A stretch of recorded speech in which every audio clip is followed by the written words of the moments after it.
Welcome everybody to episode 2 of Rolling Until Ragnarok, Spelling a Tyrant. Thank you guys for coming back and being here. For those who are new, this is episode 2. Go watch episode 1 first. But we are we're partnered with Doomlings, an amazing card game, party game that everybody should go check out. When you're there, go ahead and use our code Until Ragnarok at checkout and get 15% off your order. But it's been a long day, so we're gonna jump right in to episode 2. Here we go. Our heroes are our band of miscreants. They just yes, our 4 people who never eat Pop-Tarts without toasting them have just made it to. None of us here. Wow, I don't know which group he's talking about. Maybe it's a different group questing at the same time as us. Are we gonna run into them in this town? Possibly. Anyway, we just made. I just need to know, do toasted Pop-Tarts give people short rest? Right. Toasted is short rest. Untoasted is long rest. Definitely. All right, leaving all this in. Anyway, now that we've all made it to Heril, you guys, you all had to go through the kind of checkpoint at Heril. You would have heard some different names. You know that the main person that runs this place is Sheriff Goodright. He is a black dragonborn that is one of the sheriffs that kind of really works for all the dragons and Cinderlace's covenant and all that stuff. He is the person that resides over this small little town. Just getting into the town, your 2 new friends, Ron and Tam had to pay a toll just to come into the town they live in, and they brought you to their house. They were asked a ton of questions. They were asked about you guys. They kind of answered it as hey, you guys came along and saved them. Ron hasn't really been able to talk too much, but he is a little bit more lucid and moving around. The healing and just the soothsaying and care that has been put into him helped. Their house, their dwelling, is really very akin to what you see hobbits have in the Lord of the Rings movies. It's a very little tiny grass hut built into the side of a little hillside. Aeson, you'd have to bend down to get inside. Isis, you probably have to at this point crawl or something just to get through the front door. But even these 2 hobgoblins, who are not too much taller than everybody else here, as far as Mayrin and Sol go, they kind of push their head down to get through this door that is not 6 feet tall. Inside, though, it is tall enough for all of you to be in. The door is very set low. This is definitely a house that originally was probably built for smaller people. But inside there are little makeshift benches and places to sit. It looks like even they kind of sleep on a roll in the back of this house. The living area that you all are shown to, they bring you some kind of padding and bedding and stuff like that for you to kind of get some rest. Tam really tells you all that you're welcome to stay here, but there is an inn down the road next to the tavern, and there is other means of things, but you guys are welcome to be a part of to stay here while you are getting your work done or whatever. She also offers you to break some bread with them, and she would serve some bread and a very meager soup, but it's warm, and it does have some root vegetables and potatoes in it. So it's up to you, but she sits down and starts to sop up some of the stuff and eat the bread.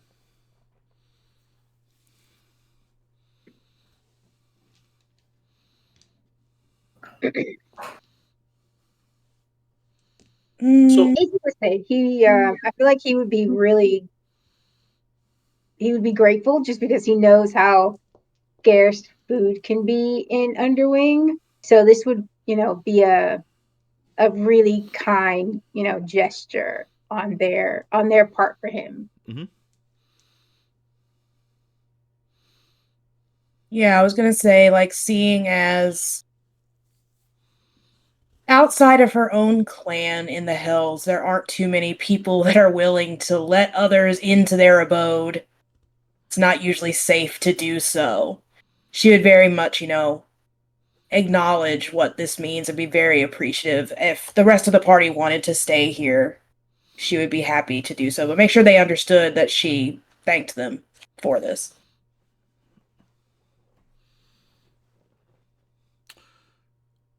While she's sitting around the table, she would gesture towards Mayrin and make a note that the plant on her back is alive.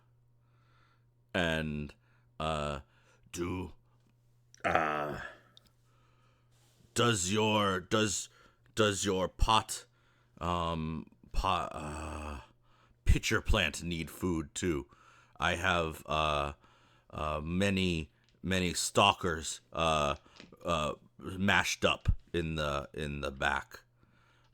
Stalkers meaning like praying mantises type of bugs, like bugs that she's mashed up to use as like protein. Uh,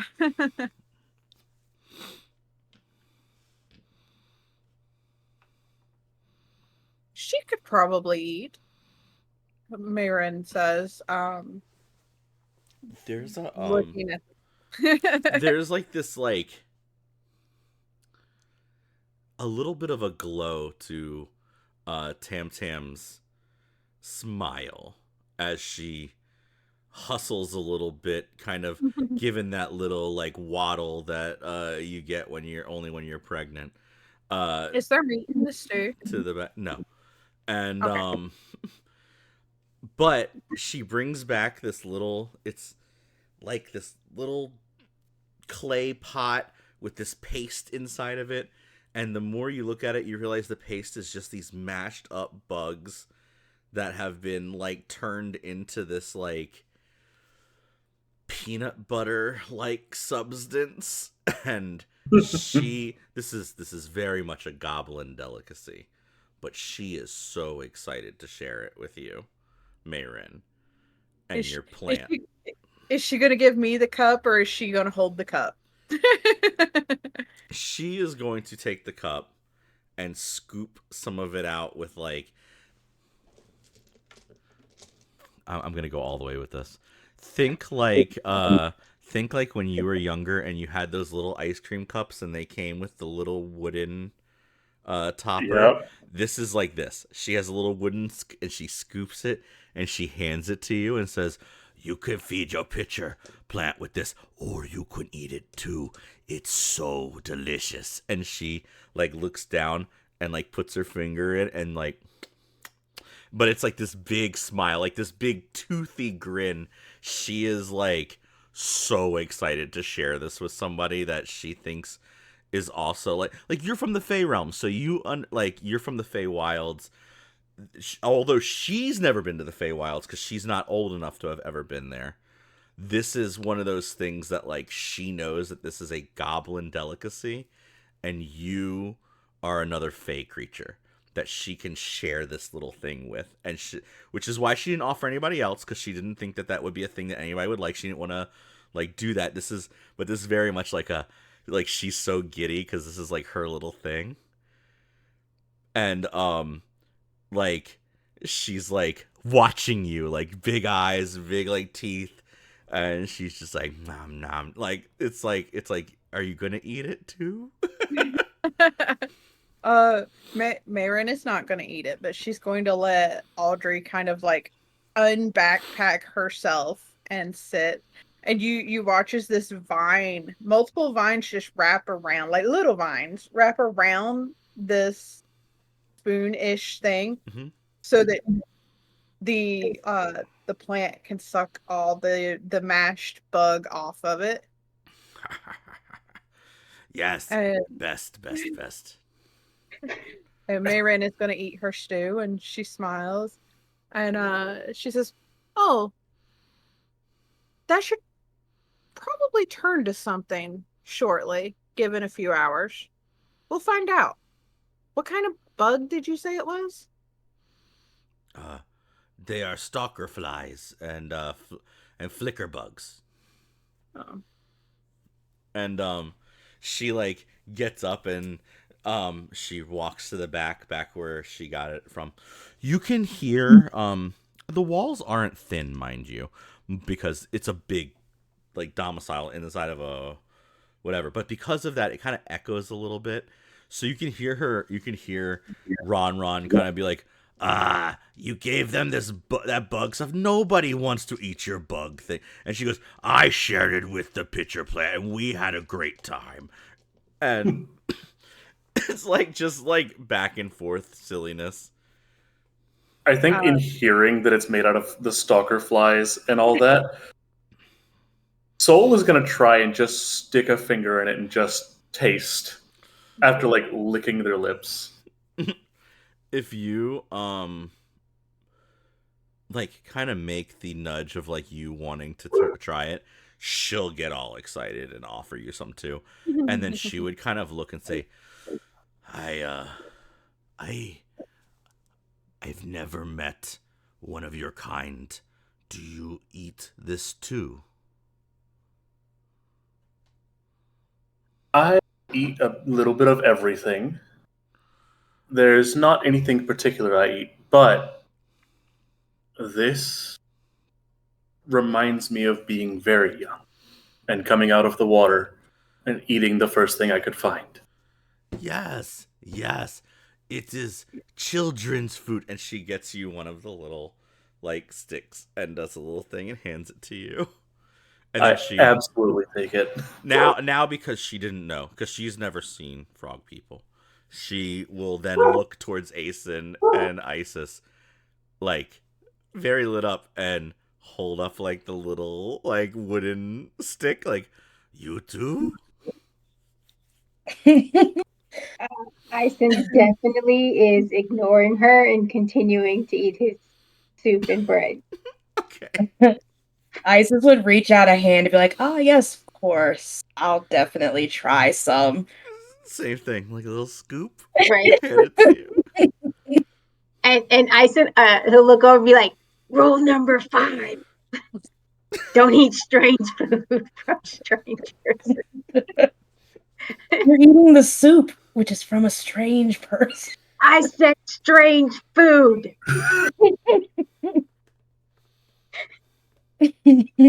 Rule number 5.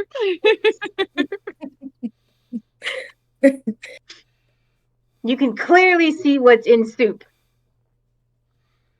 Oh my gosh. Hold on. Mm.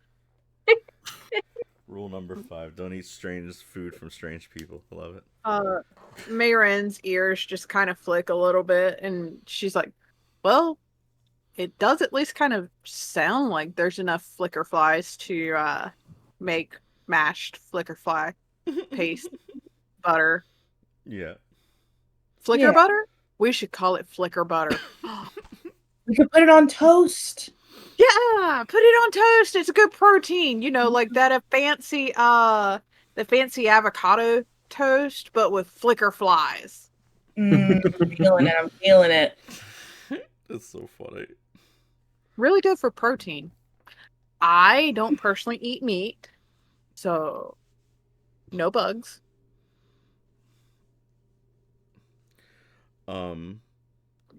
She kind of sits and like eats her rest of her bread and like drinks up her food.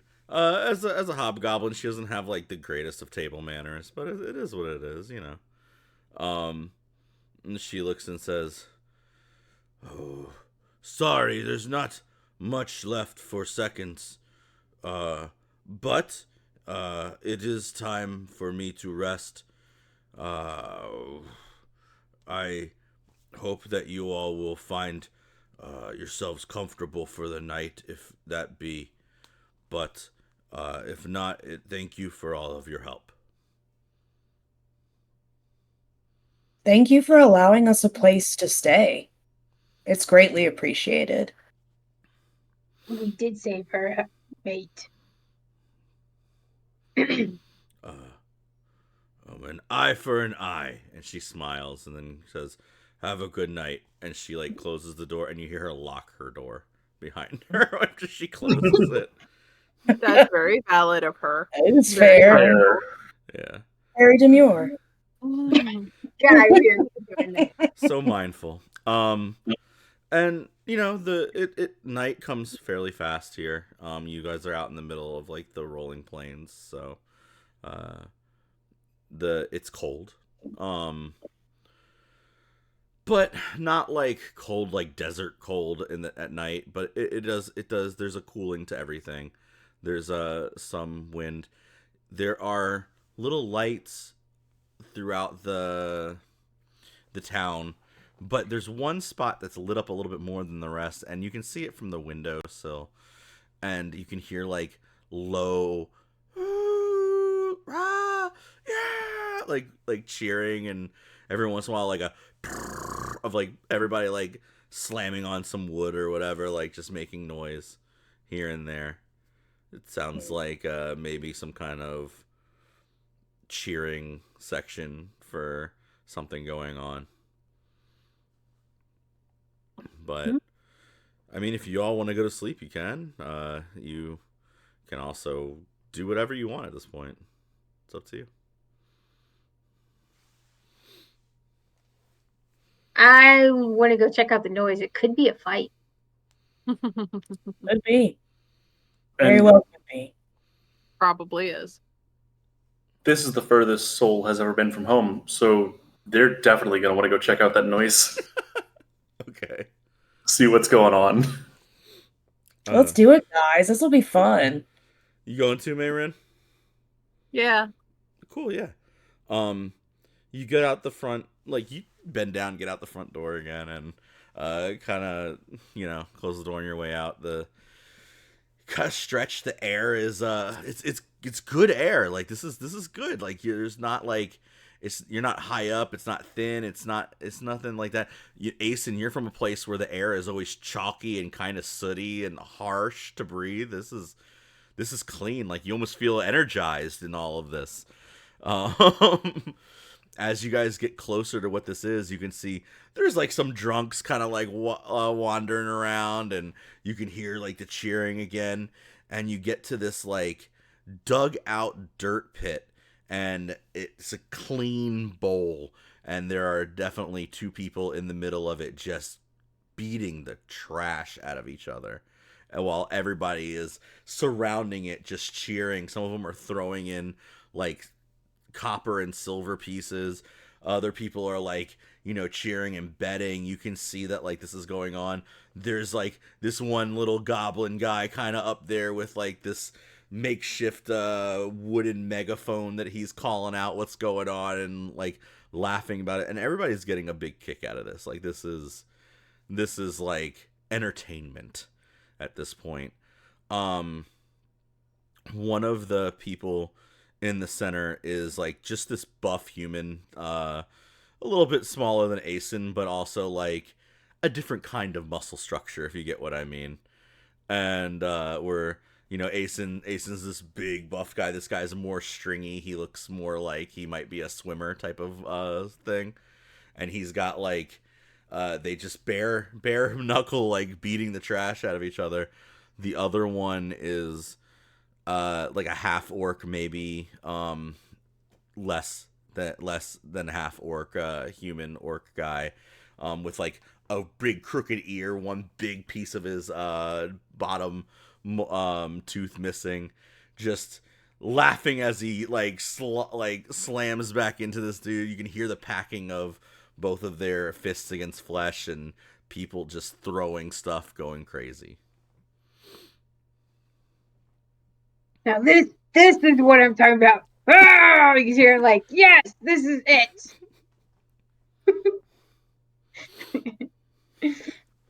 Wow. It'd be like mad cheering. Just doesn't matter who wins. Yep. You fit right in. There you go. Fighters doing fighter shit. Yeah. Yeah. This this whisper of an elf. I mean, this guy he looks almost sickly if he wasn't like standing up straight enough and he looks very proper, but like he looks like if you sneezed on him he would die immediately. You know what I mean? Oh god, yeah. And he kind of comes up and he's like holding like this like rod that he's kind of like leaning on. If he was in Game of Thrones, he'd be asking for your feet pics type of thing. And Yeah. for those who saw that, get what I mean here. But because he's like kind of doing the little limp thing as he holds on to the little rod, and he kind of bends over and he gets way closer to Soul than he should as he speaks. And like he gets like right up into his like right where his ear would be if he had noticeable ears as a frog. Yeah. And he goes, "You know, I've never really seen frog people. I have heard of your kind before, but are you here to fight? Because if so, I want to put money on you and maybe put some money with you or in you," as he like spits as he speaks.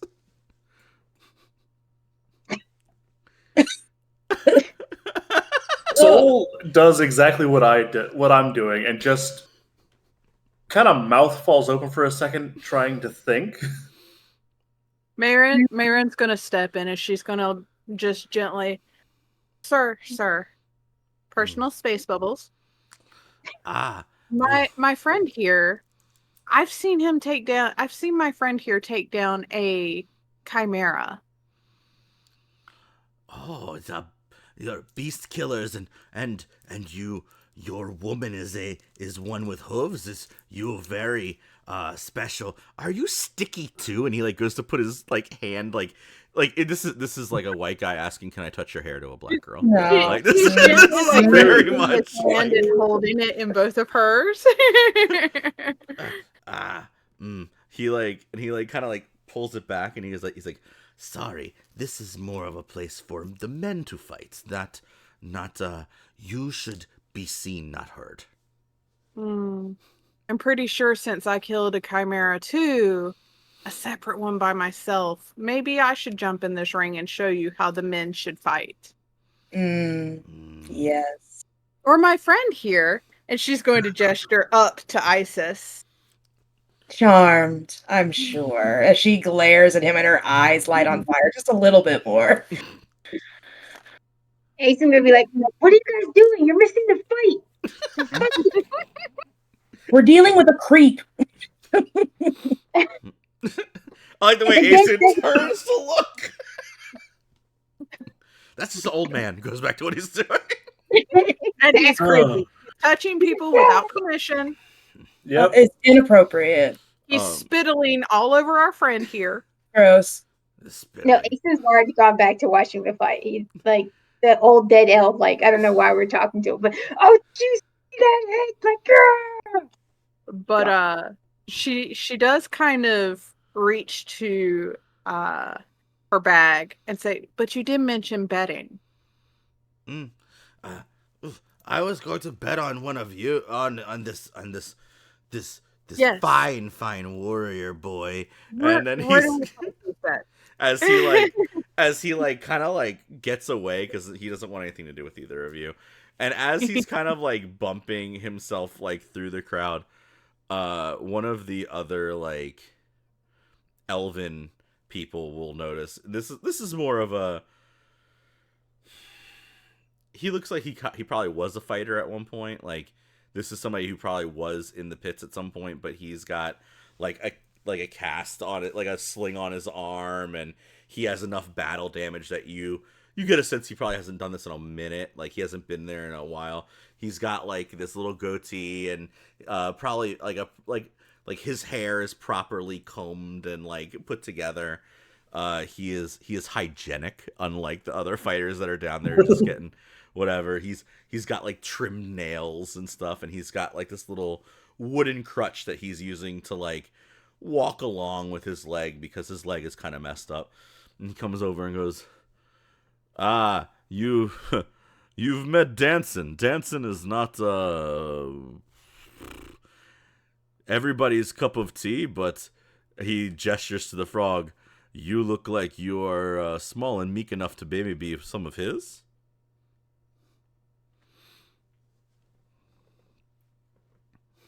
Sure, what you mean by that, but he I was in my face, very close, and I was not a fan.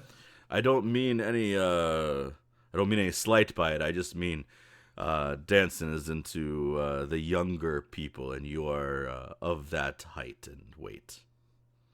Mayron's gonna follow Danson. Okay. Yeah, this old man's crutching his way around like where he's gonna go, and we'll get back to you in a minute. But and this guy kind of stops and goes, "If you all would like to fight in the thing, I am a ring organizer. Did one of you want to fight? You make 10% of whatever the pot is that is bet on you. Oh, do we now? If as long as you fight in the fight, as long as you live, no matter what. If you win, you get 20. I feel like at that point, Isis would turn over, since we're still close to Asen, tap him on the shoulder. This guy asked if you want to fight. Yes. He's like, yes. He looks at Asen and goes, "Whew, this you are not from here, my friend, and you are definitely not from the north." And like Nothing. He's like- I look forward to putting money on you to win. Soul will speak up and just say, any specific rules to these fights? Or is it just... It is only weapons of which come as part of your body. So claws count. Yes, claws, and you can't bring anything in that you created, but if it is part of you, sometimes we have what are they called? The larger fairies that have the mandibles or the big horns, and we've decided we have to allow that. We can't stop them from living their best lives, as so to say. Which is what Mayron's gone to do. Right. To pan over to Mayrin, watching this older gentleman go behind some of the stands and where people are cheering from, and he begins to talk to this shady looking gnome person that has like one of those little like caps on and kind of like some nicer quality linens wrapped around him, and he starts to pay him some money, and the gnome's like, you always do great work for us. I can have the young man delivered to your house by the time you get back. Don't worry.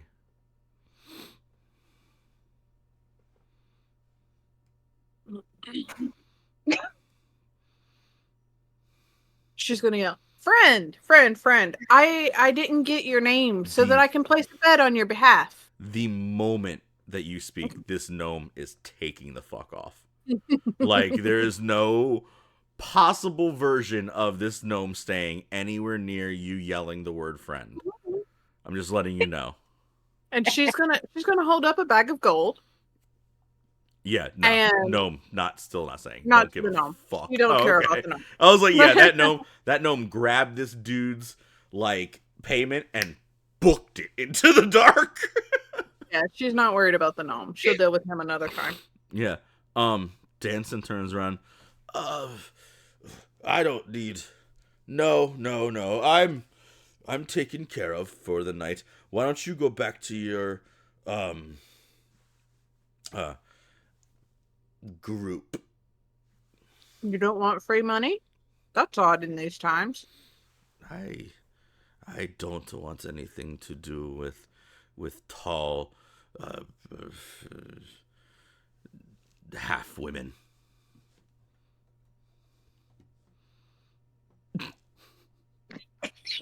I would say it's the important part, but I get mixed reviews.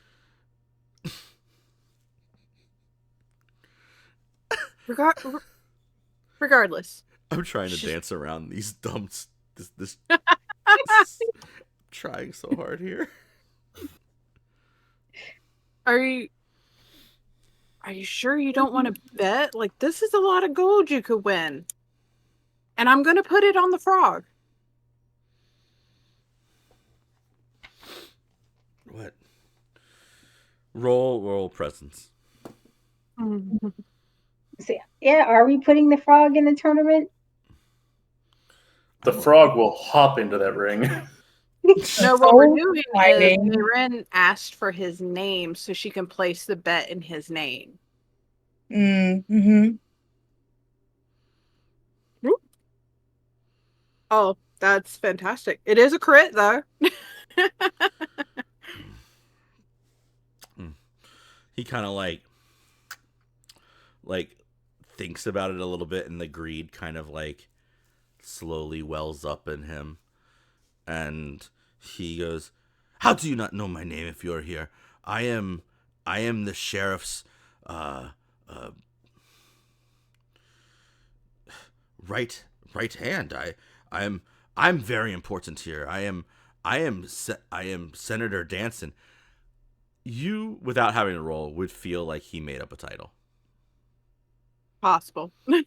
Like him saying the word senator, you know there is no Senate anything. This would be like him saying, "I'm mayor of Fifth Street." Like, yeah, I bet you are. Why are we only a mayor of a street?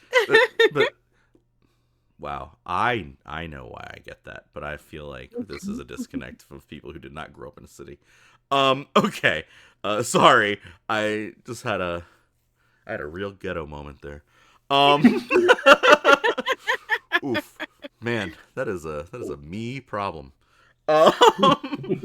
Anyway, this is a made up title, and you know it because there is no senators. This is just not how this works. But yes, he gives you his name.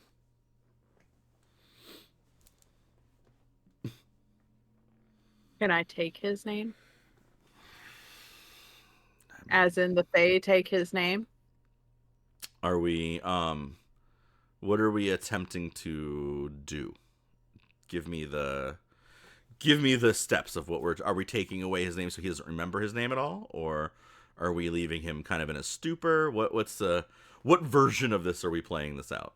I want his name to lose meaning. Like, it doesn't matter to anyone if he's alive or not. Oh, So the gnome that he just paid, it doesn't matter to the gnome if he fulfills his end or not.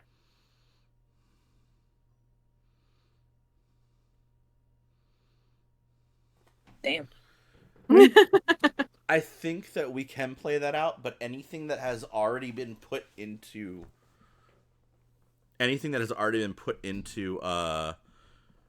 like anything that's already been put into motion is going to carry out. Okay. But maybe not in the way that like he is wanting or meaning. If you get what I mean.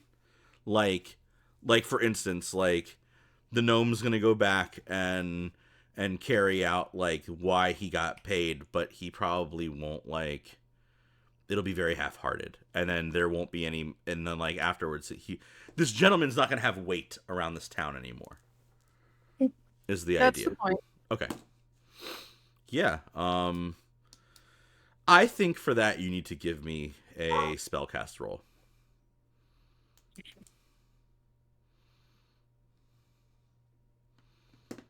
That is a +3, so it'd be a 19 on hope. Yeah, more than enough for him.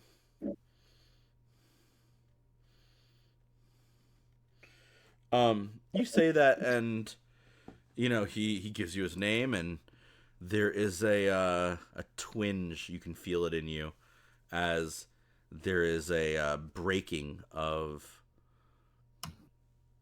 of meaning to him. And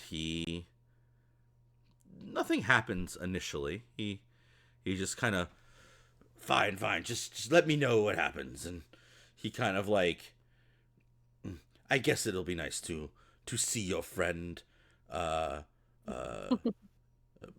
move about the arena. And he kind of like turns to like make his way back to where he's supposed to go.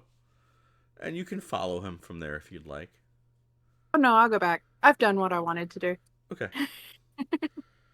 Sounds great. And as I walk up to Soul, though, well, good news and bad news, you gotta fight. You can decide what it is. I think Soul is still riding the adrenaline from the chimeras, and is just Absolutely. like, all right, let's fight. Yes. He's gonna hit you on your back. Yes. Good job, young warrior. The gentleman that's there goes, well then, yes, like I said, I'm an arena organizer. I'm happy to take care of this for you both. I need well, I just need kind of an agreement. We do handshakes. I set up your fight. Do you he looks down at the frog. Do you I would put you in your weight class, but I feel like then you would be fighting with children, and we don't have many of that happens. Nonsense. Put him with the best. He took down quite a large chimera. Oh, He can more than handle it. great! Yes, no, fantastic. And you have no qualms about your opponent? None. Fantastic. Yes. Well, you can tell them that you are next up to fight for Ren. My name is Ren Songsteel. Nice to meet you. A pleasure, and I'll extend a hand out to shake. Yeah. And that's WREN. And he's like, this is. He kind of like gestures for y'all to follow him, and he would kind of walk you around the outskirts of like where people are cheering. You'd have to miss one of the fights, sadly, as you're being led down into like the more like waiting area. Think of like how they kind of like get bulls ready to do bullfights, like they're like taking you to those waiting areas. But each different organizer has their own waiting area. As you guys are going, though, you would see Danson, the old man, getting like pushed out of the crowd and like getting like removed from everything, and he's sitting there like getting mad. He's like, "Don't you know who I am?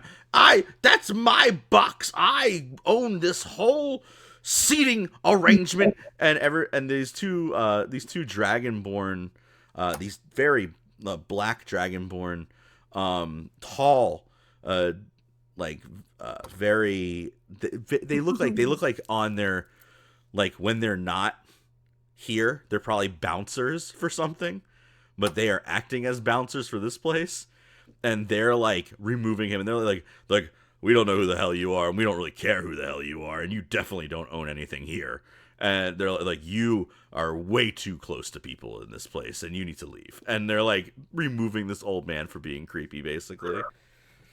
Good riddance. Man, And that sucks. Does it? I mean, we could totally observe, right? Just be like, Unfortunately, he tried to interrupt the fight. Like my watching of it. Just like watch him. He thrown out. Zero interference policy here.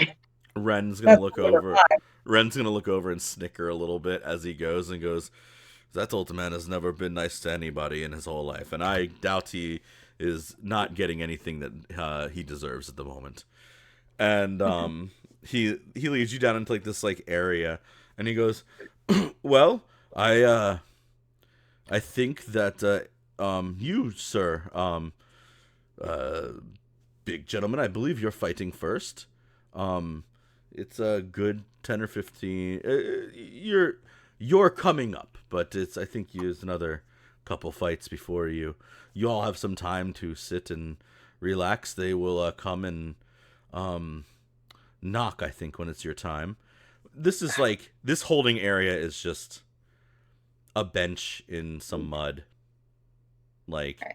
sitting alongside this like big corner wall, but like carved into it is a song steel behind it, and this is just Ren's bench basically. Cool. She's gonna look at him and say, "Is there a place I can place bets? Because I don't do this." Uh, yeah. I mean, if you wanted to bet just you and I, we could do that. But I don't feel like that's not where that doesn't do anything good for anybody. There's no reason for a con artist to take money from a fae.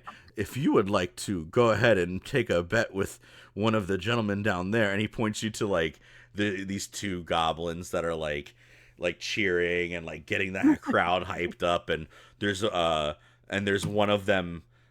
There's like this big like ogre sitting on the like in the mud. He has been there long enough that like the mud is he's sunk into the mud a little bit, and he's holding this giant metal box with chains on it, and he is the cash register. Mhm.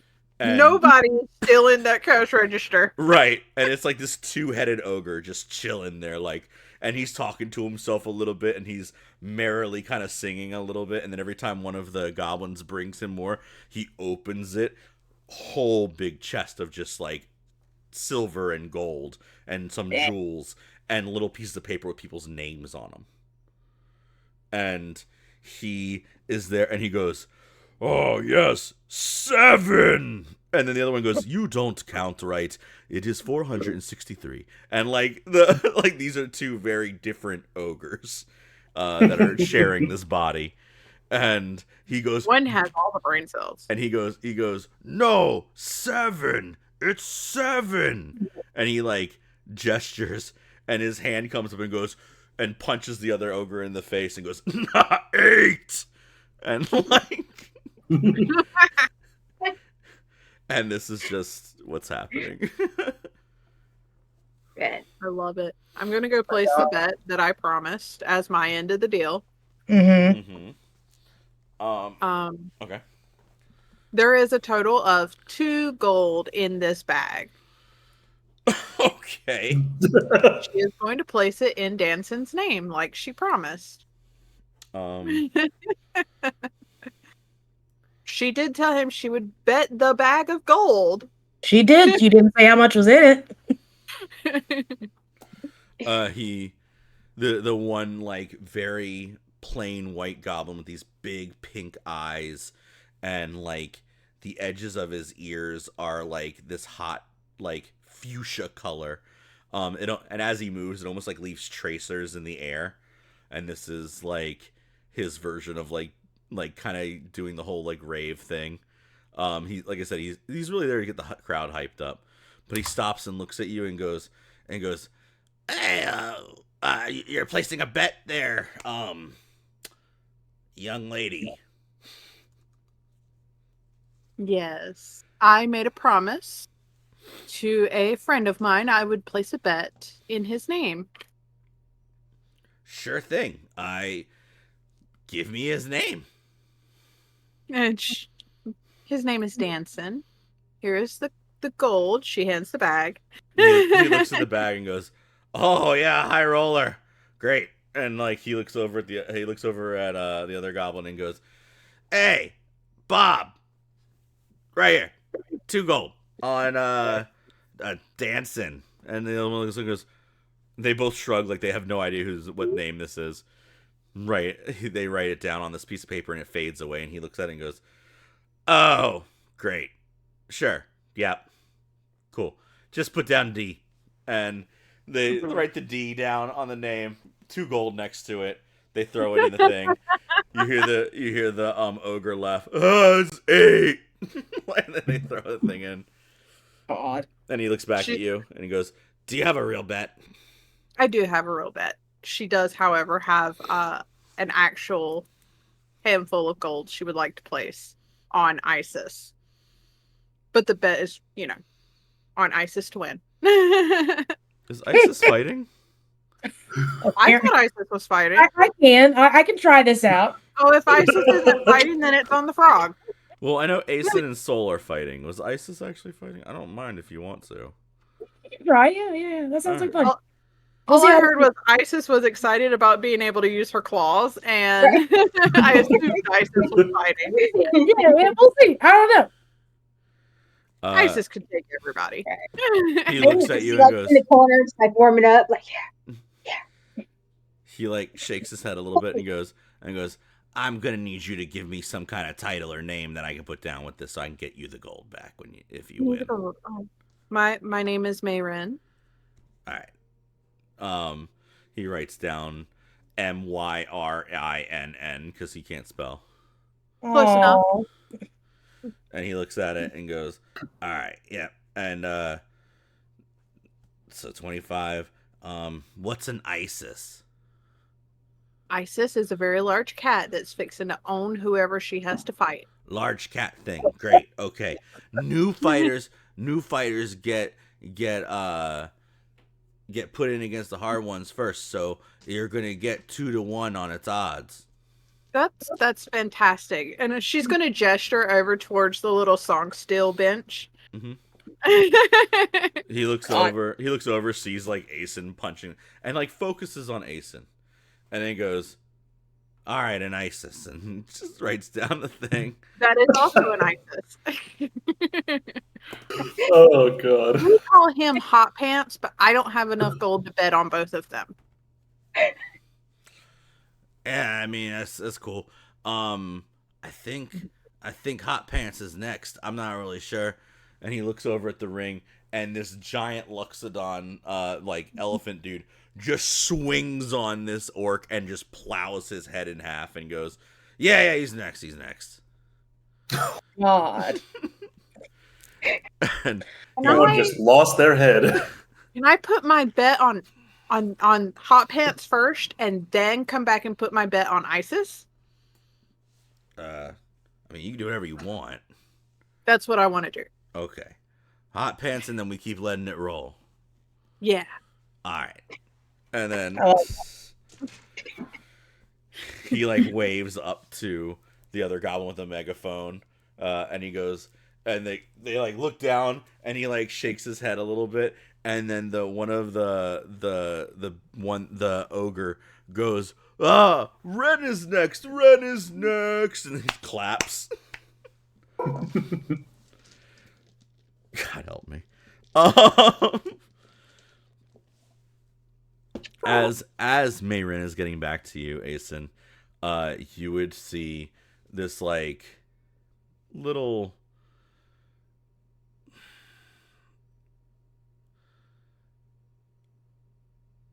man.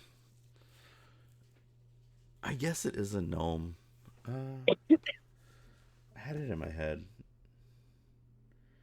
Yeah, okay. So this gnome kind of walks up, and she's like really primped and proper, and has like this big gold like necklace piece. Think like the Egyptians used to wear, and it like sticks out from her almost like a saucer a little bit, and she's like looking around, and her arms are like really huddled up underneath of it. And she's like stepping really carefully through the mud, like, oh god, yeah, all right. And she goes, one of you, horns.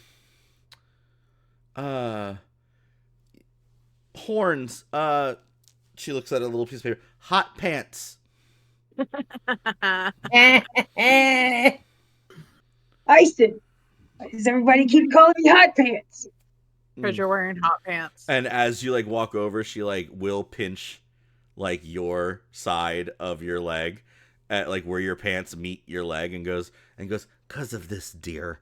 Okay. And like do the little snap on your pants so it like makes the sound. And then she'll be like, great. And she'll smack the wall, and the big like this big wooden wall will start to like swing open just a little bit, and she'll be like, go ahead and squeeze out this thing, and we'll close it behind you. All right. So you're kind of shimmy. Yeah, you have to shimmy through. The arena is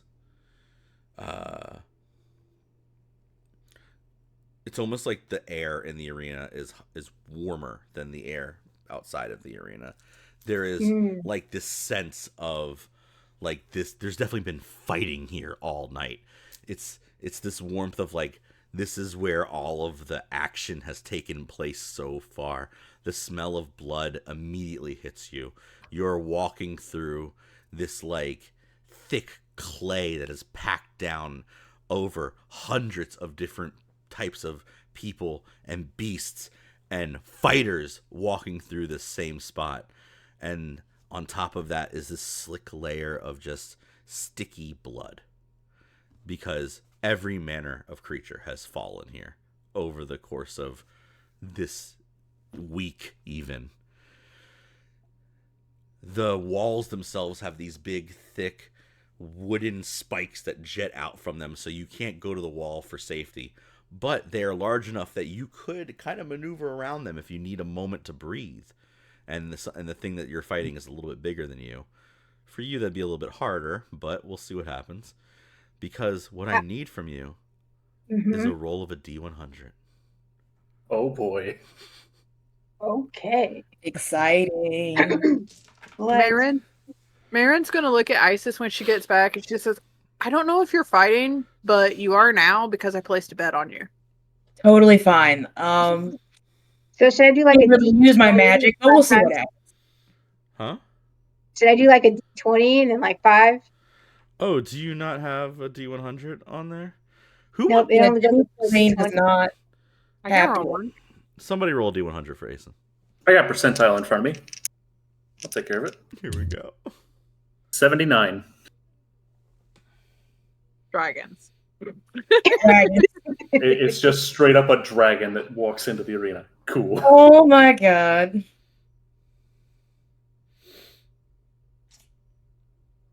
Great choice. Okay. Is it? Alright. Was it a I was choice? say, is it? Was it dragon? All right. This little hedgehog. No, I'm just playing. The wall like cracks for a second, and you can see this like layer of muck like move, and then all of the vines and wood work up around it as a large dryad with a gashed face kind of makes form. This is a living tree, mind you. Large wooden arms, these, and it has like this big like wrecking ball of an arm that is just this huge ball on the end of a chain, and made of like brambles and thorns and everything like briars. Yeah, that's why I said it's a good roll.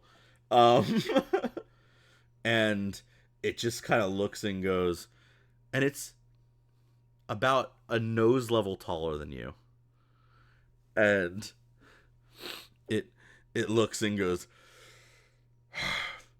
and in Sylvan, because it only speaks the language of the trees, it rambles off something that I don't think Asen understands, but for everybody else who does, Mayrin, and maybe Soul actually, because he is fairly well learned from the temple. Yeah. It just rambles off. You're almost as tall as me, but you're made of flesh and therefore just a bag of meat to hit.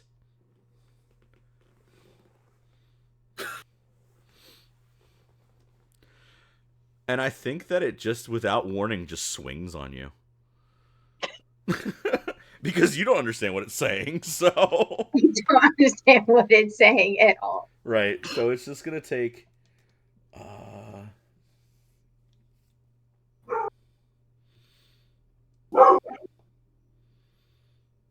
Yeah, just one long... Like, it...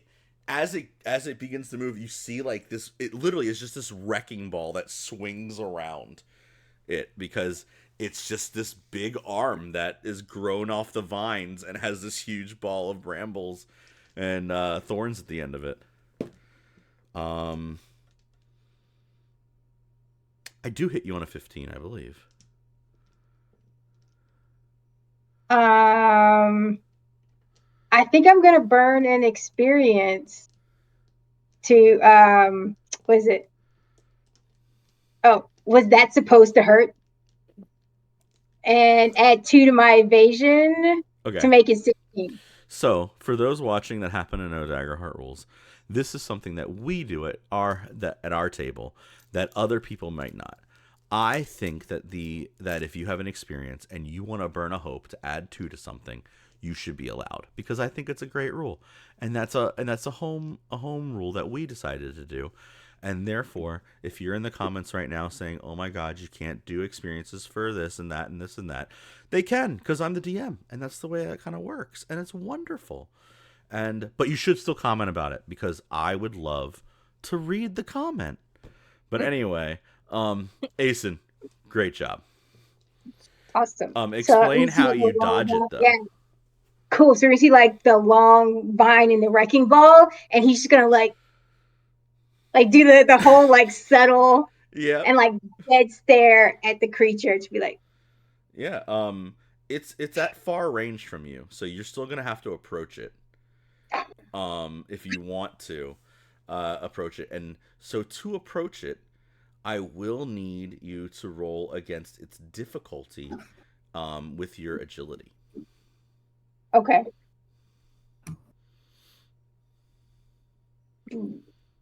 Agility. I was trying to see if okay, no, I'll just roll. It's fine. I was gonna see if I was gonna. Never mind. Roll. That is a 13 with fear. All right. So you fail, and as you're like pushing up, the thing comes flying back around, and you just didn't realize it's going around in this big giant circle. So you kind of look over, and as you start charging, it comes back around again and just kind of scoops you a little bit. Think of it kind of like what did you used to call those things? You put them on your ankle and you jumped them. The skip it. Skip rope. The little skip it, whatever, yeah. Well, yeah.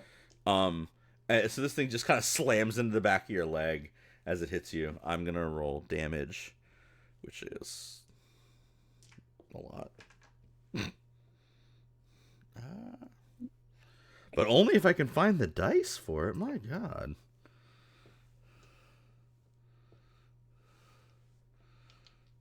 It's this one.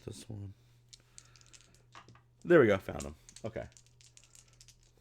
+1. 9. So 25 physical damage. I'm going to use scramble to avoid damage. Oh, what? Yeah, scramble is an ability from, I believe it's Valor. That's or is that amazing. one Blade? Yeah, that one's Blade. Once per short rest, you can, whenever a melee attack would hit you, or whenever an attack would hit you. Yeah, so it goes to like it gets you, and it like spins around your leg, and it goes, and you start to trip. But this is old hat for you. You've done this.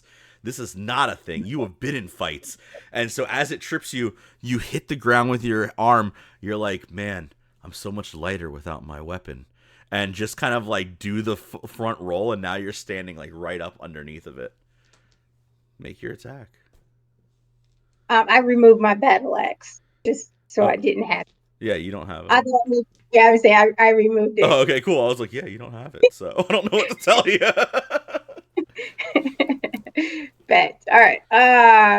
Yes. All right. So we're gonna make a unarmed strike. Yeah. All right. I don't. It doesn't look like I get to hit. It just gives me the physical. How does that work? So underneath it says it often uses strength or finesse, but depending on how you describe it, it could be either. It could be any trait. You'll roll a strength roll. Unless you're trying to like karate chop me or something. I don't really know. But I feel like without the axe though, it's kind of like a with the axe, I feel like I'm very brute force, but like without the axe, it's more like well, I don't know. I would say it's more of an agility type of dodge and. It's gonna be strength or finesse, I believe. Right? Yeah. I say because agility is like my sprint, dodge, and leap, and finesse is control, hide, and tinker. Oh, yeah, you're right. So I guess it would be a okay. So If I was a little more you towards want to use your agility. agility to do this, I do. all right, go ahead. Bet. All right, so we're gonna roll agility and hit agility, and I am going to do this to get that, and we're gonna roll. That is an 18 with fear. It definitely hits. Yes. Bet. All right, and do this. I'm gonna let you. I'm gonna just say up front. If you can hit either of its thresholds, I will be so amazed. Yeah, no, that's not possible. Okay, yeah, I don't think so either. What right? How much damage you do? Hold on, let me roll it. And then I'm gonna add. So that's 7, and then I'm gonna add the cultist layer to give me one more d6. Okay. And 1d6 and roll. That's a 5. Yeah. I think you take this really good like crack into this thing.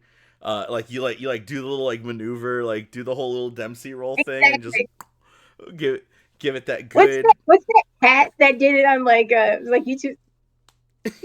Like you see that?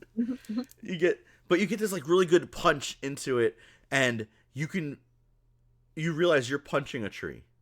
Like that's what this is. Like you just slam into this thing, and it's just a tree, and it like looks, and it's like, okay, and it just like, and you feel like you can hear in the air as this thing goes and slams down next to you as it disconnects the large wrecking ball from it and makes a hand out of its thing and brings it straight down on top of you because you rolled with fear. So I'll roll to hit. I missed. No, did you really? I did. I rolled a nat 1. I really did. No. So it goes to bring it straight down on top of you, and I don't know. You're rolling with agility, so I'm gonna say you just roll out the way, make your next attack. All right, agility. This dice goes to jail. This is gonna be fucking funny. I got a 16 with fear. So we've been saying make it, take it, and its difficulty is 16. Yeah. So by all means, take your damage. That is an 8. Yeah. Again, same spot. Just and you're like you just hit it again, and it's like still you're just punching a fucking tree. And this thing is gonna go ahead and try and strength check you. It missed, so it's just gonna try and grab you and like shove you back away so it can take a really good punch at you. This is what's gonna happen. I'm gonna roll the D20 and do the attack, and then I want you to roll strength check again, strength roll against it. All right. And if you outdo me, I'm gonna say it's your roll. But if I push you back, I'm gonna take the swing on you with advantage. So okay. Question though, like if you do that, right, is that considered an attack of opportunity because you're moving me away? It's not. Actually, I would probably let you take the attack of opportunity if I get the attack on you. But so I rolled a 13 overall. All right, so strength. So now you strength against my 13. I got a 16 on hope. Okay, so here's the thing. He goes to grab you and like shove you back, and describe how you just resist it. Yeah, I feel like when I would see him do that, I would just kind of do a like, I don't know, what's that technically? You use the person's body weight against them, and it would just kind of be like where I redirect him, like away from me. So to talk to the rest of you, you guys are watching through this slit in the wall. There's like mud flying up, but this is Aeson, like, who's normally like, you see him as like this marauder, this barbarian of a fighter, but as he fights, it's this graceful, like, beautiful dance. Like, it's almost like he's flowing. This thing is going to, like, you'd think that he'd be the guy that he would take the punch, you know what I mean? Like, back and forth, two huge things fighting, and this thing's going to swing. Aeson just kind of like misdirects it, swings, hits the ground. Aeson's punching it in the same spot every time. He's moving, like, it's a graceful thing. You're watching this very large, very like barbarian of a fighter fight like he is a like graceful sword dancer. And I'd love to hear you comment on it. As usual, Mayrin and Isis are just fanning themselves. He moves so quickly. Hot Pants is so fast. I don't think the quickness is the part you want to cling on to.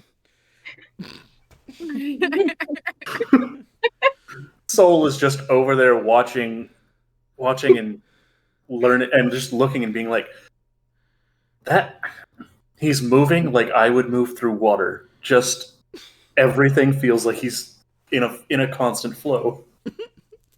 Yeah, he's in a flow. God. The little dwarven, or the little gnomish woman that has like the medal on, she's kind of sitting there watching, and she's like, I really didn't I thought he would take more hits to the face, if I'm being real. Mayrin's gonna dead look at her and say, he has a face? And then she's gonna look at you and go, oh, I wish I was still that young. And she's gonna take a long drag off of a wrapped cigarette, like give you that old lady that used to be dirty as hell look. Aeson, please make your attack back. Yes, my attack of opportunity. Both of them, yeah. Yes. All right. Go. That is a 16 on fear with the attack of opportunity. It hits, and I just get my fear, but you get your second attack now. So let's roll the damage for that one. That is still a 7. So again, you swing, you slide, like I said, you throw his arm into the ground. He hits the mud. It like the clay and the mud like burst out, and you see that same spot you've been punching in. You hit it again, and now this time, instead of just smacking into a tree, you see it starts to crack. Yeah. Get this right. It's gonna be like quick feet. Quick feet. Please make your other attack. All right. Okay. Let's. Where was it? +3. Do that. Oh, it was a 14 with hope. You know what? Let's burn an experience to make sure it's a 16. Yep. And we'll call it, you should have paid attention. Okay. Yeah. All right, let's hit him again. That's a 7. Oh, yeah. Yep. Hitting those 7. You swing and just you hit the spot right next to where that crack was last time, kind of building it further into this tree. You can start to see the meat of the actual like wood there, like the darker, more like reddish color, like inside core of this tree. You're starting to push back into the bark a little bit. And it just roars and looks at you because this is the first time its bark has been like snapped by just hands. And Ace is gonna totally roar back, just roar. As you do that, it just like buffs itself up real hard, and around you can feel like the ground tremble a little bit, and these giant like spears kind of like rip up out of it as it uses its it's gonna mark a stress on itself and use a bramble patch. I swear to God, this is the name of the thing. And around it within far range. No, within close range. It covers everything within close range. I need you to give me a finesse roll. Okay. Holy crap. That is an 11.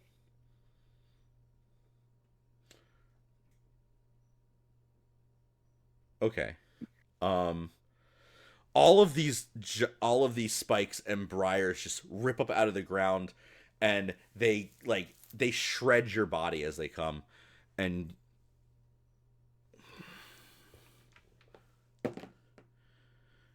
it would do 26 damage. Wow. That is a lot. You've hit me. I marked off the stress. Let's do 2 there. So we do Yeah. 2 there. Okay. And it's going to finish roaring at you basically. I will spend 2 of my fear, marking off a second. No, I have to mark off 2 stress. And it will, because you got that hurt, it is going to go to subdue you and grab you to hold you tight. So Okay. I'm going to roll a hit, I guess. Okay, that's fine. I thought it was a strength check. Okay. No, I gotta hit you first, and then you have to roll against my attack. I roll a 13. Nope. So you dodge it, I guess. Yes. Which makes it your swing. Wild. All right, let's keep this rolling. 21 on fear. Yeah, you hit it. 7. Woo! Yep. You and that 7. Same thing. Just pop it. You just kind of crack into it. You can now see. You can see like this throbbing core of this tree, and it almost looks like guitar strings are being plucked as it moves inside of it. This big hole, this gaping hole, is missing in its side, and it like goes to like push its hand there to like stop, like to block, and it's gonna swing on you with disadvantage with its other arm.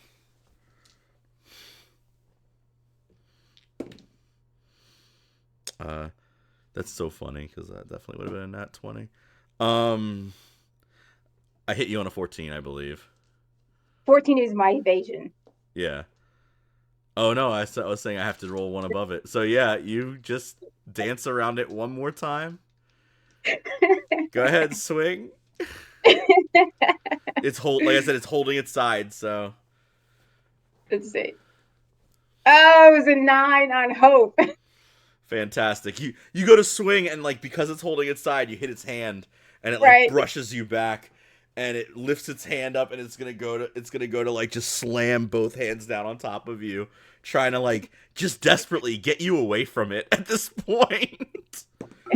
That's an 18 to hit. Yep, 18 hits. And that is 12 damage. All right, 12 damage. Cool. 12. Let's do. Okay, yeah. Okay, and then I only have to do 1. All right. It's your turn. Awesome. I'm out of fear. I'm out of fear for this character, so this is just desperately him trying to get you away from his ass. I feel that. Oh. Roll 17 on hope. You hit. Yes. Let's keep it 7 rolling. more. You go. 7 more. So you punch. He went to swing downwards.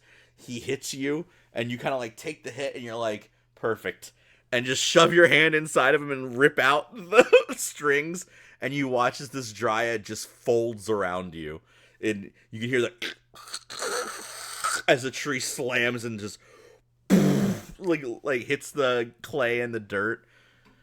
Yes. Asen, how much HP do you have left? I've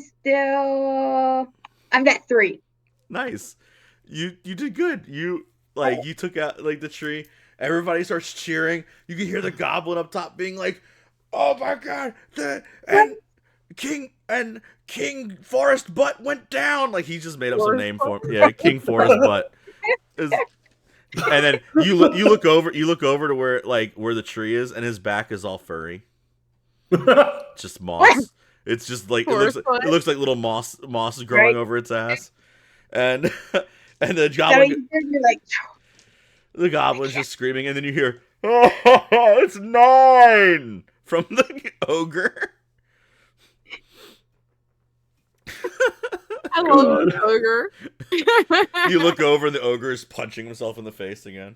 But and everybody's cheering, and the Mayrin, if you were to look over at the goblin who took your bet, he looks over at you and does a little like nod, like, "Yeah, keep going, we're good." Nod. Very good. And then he puts his hand up and goes like this. He goes, for 50. Mm-hmm. To give you an idea of how much gold you currently have. Yeah. Great.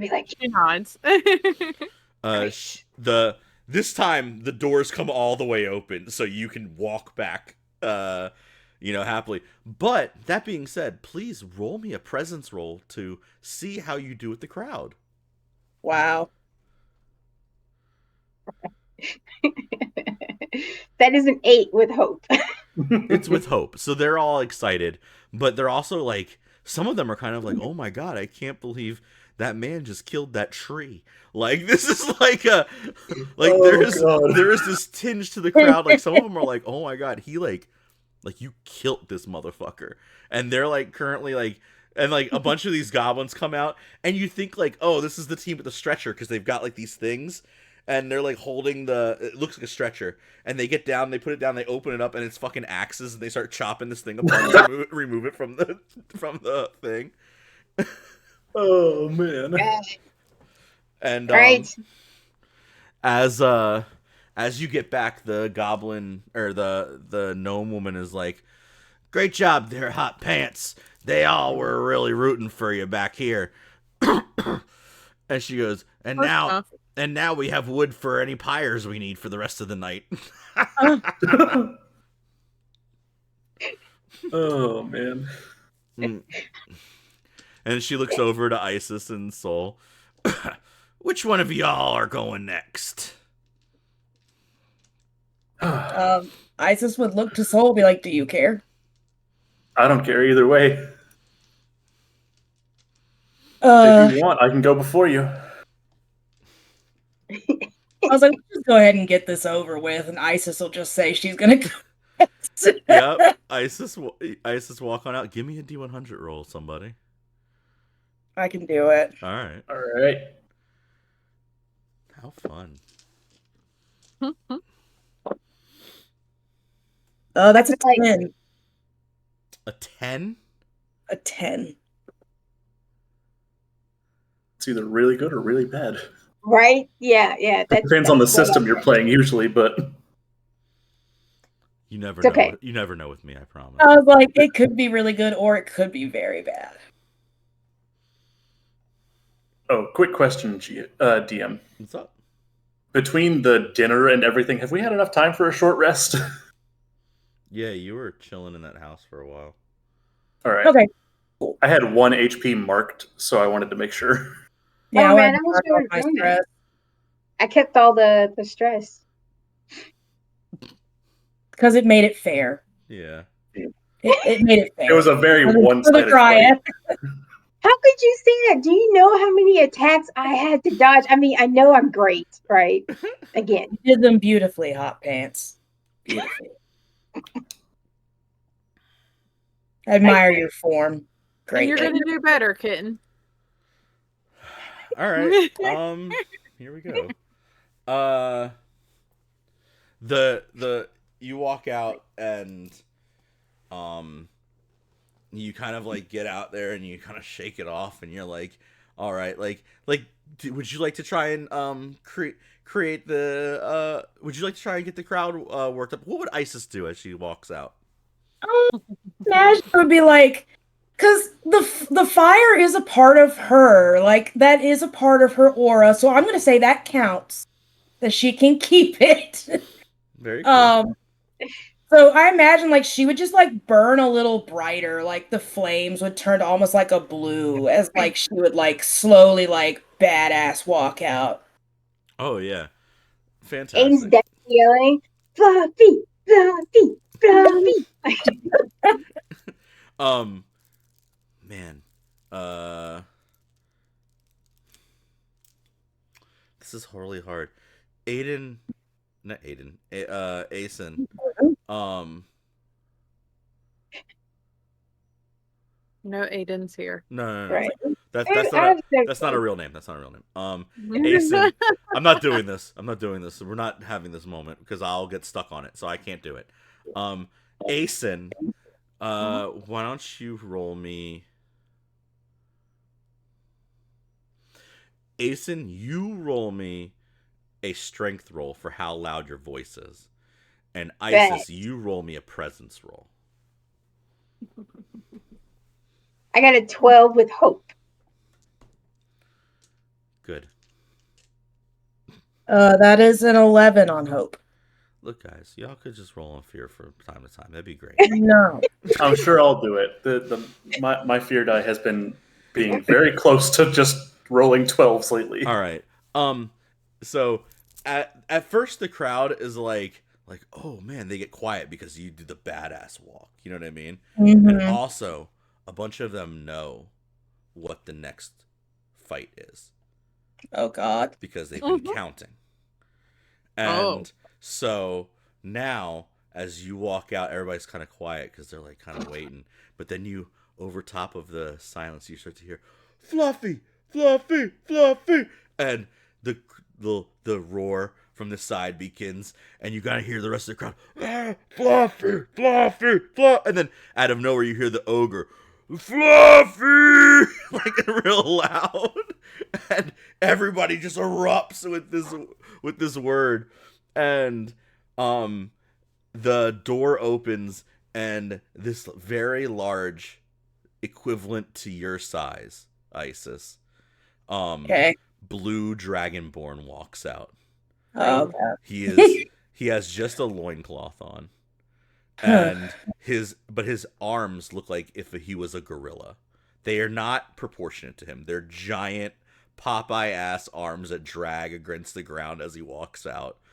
And his snout is much longer than a regular dragonborn. And people are like whispering, and so you guys on the other end can hear. They don't think he's a dragonborn. They think he's a half dragon. Like, this is a very specific thing that is going on. It's really just a dragonborn that was kind of messed up at birth, but this is in their mind a half dragon because he is a strong motherfucker. Okay. And you got it, Fluffy. Yeah. We're gonna hope to be very dexterous. That's the goal. But yeah, he comes walking out, and he kind of looks at you, and he starts to sway, and goes, and just puts his head down and comes running straight at you. Okay. And I will need you to roll. I'm gonna roll to hit, and then you're gonna roll agility against it to dodge it, and we're gonna see what happens. First, let me see if I hit you.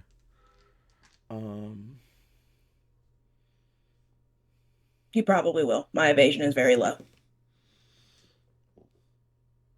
Yes, I will need you to roll an agility versus my difficulty because you're not going to roll agility versus what I just rolled.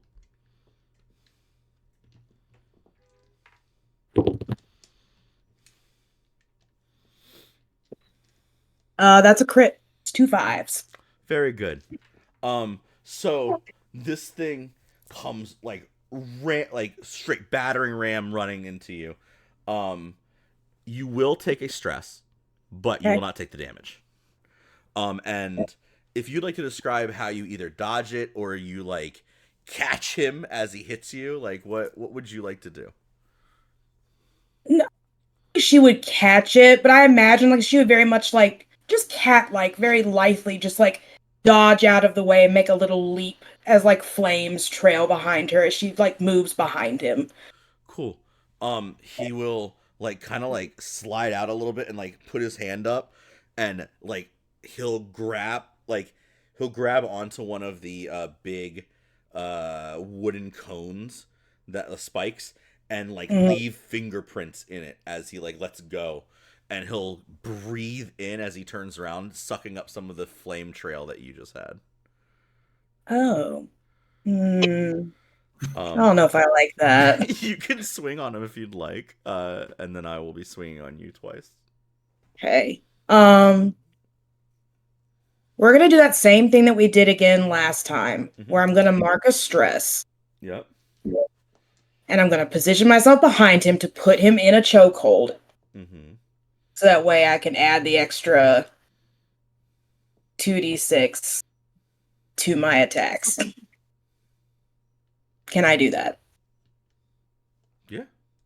Great. And then we're going to roll to hit.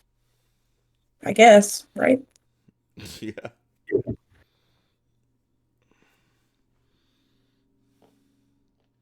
17 on Ho. Yeah, you hit him. Okay.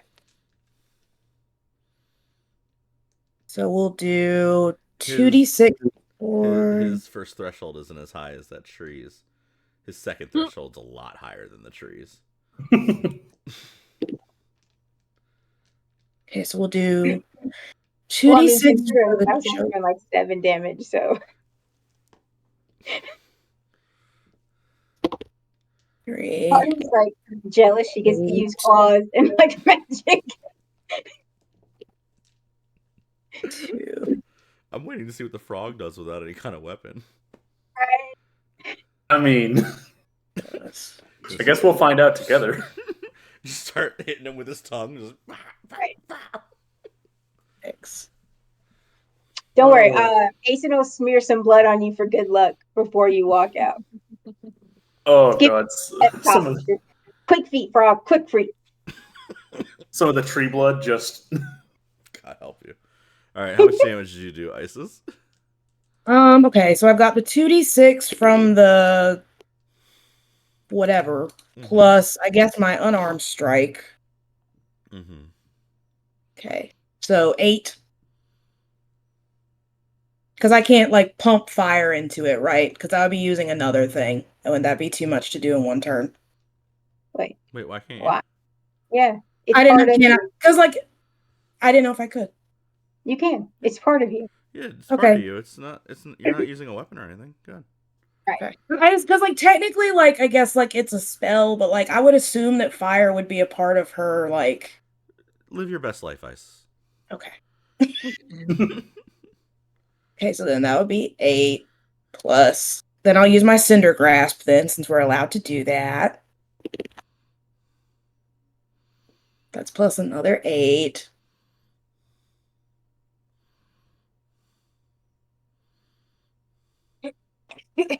So 16, and then I guess you would see as she like digs her claws into him, he would immediately catch on fire. Cool. She like digs her claws in. Fire rips up out of him. I will mark my 2 HP. But so I have something called Bloody Reprisal, and it's when my brawler marks 2 or more HP from a single attack in very close range. I immediately hit you with a standard attack Okay. as he struggles. And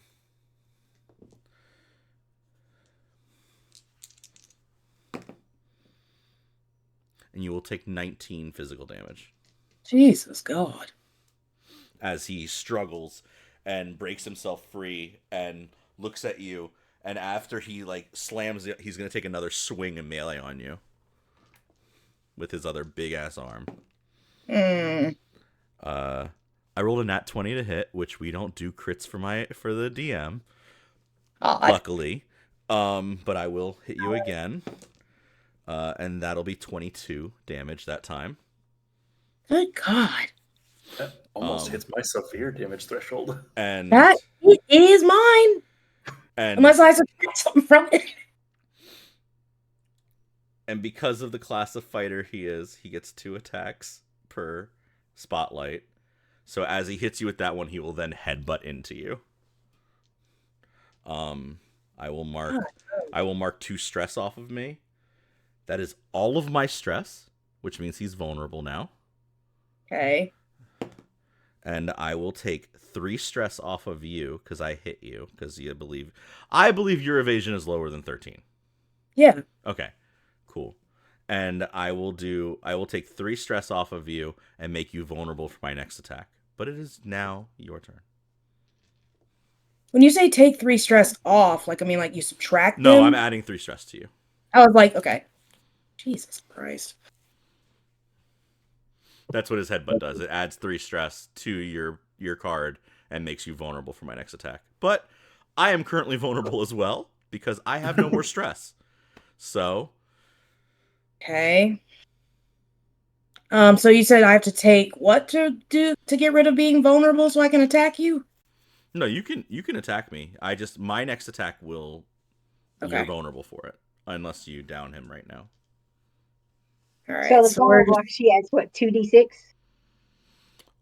Vulnerable Is advantage. I have advantage to hit. to hit. You have advantage to hit as well. Right. So I add my d6 to the roll. And I don't have any fear, so I can't swing on you till you roll on fear. Okay. Don't roll on fear. Right? You got this. Yay, Fluffy. That's a It's what? hope to hit again. And we'll do... You cut out there for just a moment. It's what on hope? Yeah. Oh, sorry. It was a 17 on Beautiful. hope to You hit. got him. You got him. Good. So 4 plus 5 plus 1 plus... Do you do more than 16 damage? Yes. Yes. All right. So I get an automatic swing back on you. And I missed it. Keep going, please. Okay.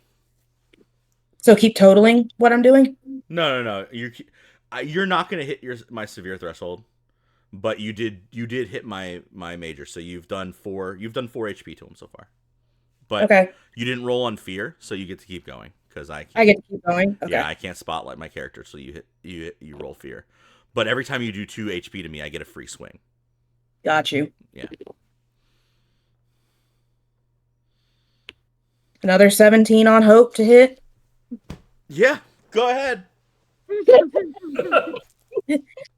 this is being a crew, yes. Okay. 6. Just over there, like, God dang it! Please roll on fear. I'd like to swing back here.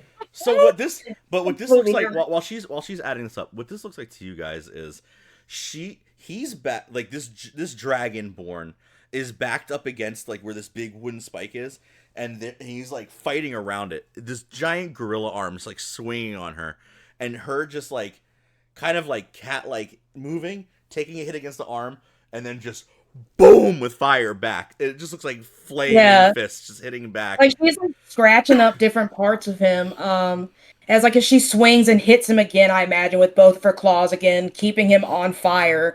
He takes 26 more damage. Shit.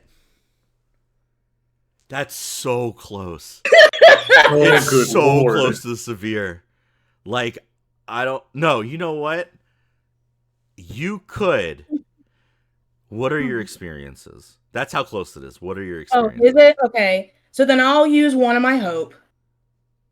How much more do I need? You too. Like, two? Okay. So she will use one hope to pump in her fiery fury of hells to add a little extra heat Nice. to that last. So he's like he keeps trying to suck in your fire. Like he's trying to like breathe in your fire because he's living his own lie. He believes he's half dragon. So he's trying to breathe in, and it just burns his mouth a little bit extra. And you'll hit his severe threshold exactly at 28, and I'll mark off God. the 3. And theoretically, I'm gonna get the swing back on you right now. But Okay. but your next attack could down him if you do enough. But I'm gonna swing back. I hit. And I hit for 18 physical damage. Okay.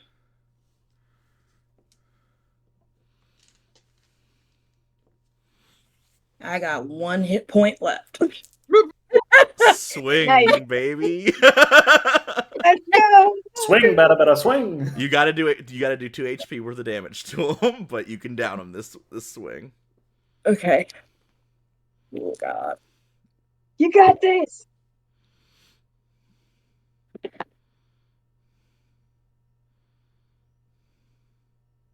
Yeah, that's a 20 on hope. Yeah. Hit. All right. Just straight hope rolls. Let's go.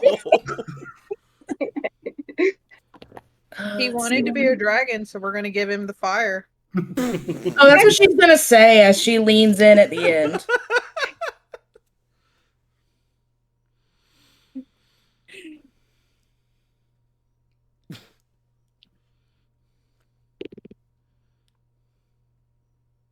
Yeah, 29. Okay. 29 damage. So here's the thing. This is the most important roll of the whole thing. Yeah. Because I get to swing back no matter what. Oh God. Oh God. Oh. So here we go. I'm gonna take a picture of it afterwards. I'm gonna get my camera ready. Hold on. Miss. I want to use a hope to add to my evasion. Right? I legitimately rolled a 2. Oh, like not fudging, not doing any of the silliness. I legitimately rolled a 2, which I would add 6 to it, but it's an 8 to hit. Nope, that misses. So you hit him, you do the more damage, his body starts to break, and he looks back at you with the last bit of the fire in his eyes. Mhm. You watch as his lights kind of go out, and right before he falls, he takes that big haymaker swing and just kind of pushes past you, and everything goes limp as he just kind of lets his hand roll down your fur, and he kind of like smiles a little bit and says, "It's fluffy," and just slams into the ground. I want to, like, as she puts in her final, like, dig and twist of her claws in, she just leans in, is like, just remember that hellfire is hotter than dragon fire. She just pushes him. Yeah. And he just collapses. He's not dead, but he is clearly out. And everybody erupts, just fluffy, like just freaking Raises out. a fiery fist into the air. Fluffy. He coughs and a bunch of your fire comes out of his mouth because he has been trying to breathe it in the whole time. It looks like a hairball of fire, just Oof. and yeah, everybody erupts. It's crazy. This little courier walks over to Mayrin and hands her 100 gold.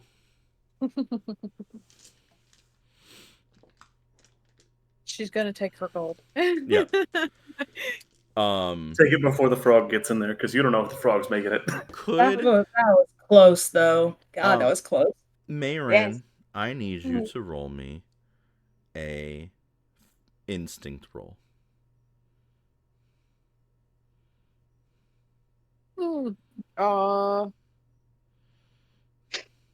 That is a. I can't do simple math. It's a 16, so it's a 19 on fear.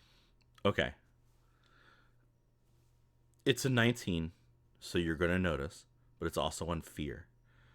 And you know what it's like to take large amounts of money from people in places like this. So you take it, you look around, and you can see 3 gnomes eyeballing you. And one of them kind of looks up to this larger figure in the shadows, and he like nods towards you, and the shadow disappears.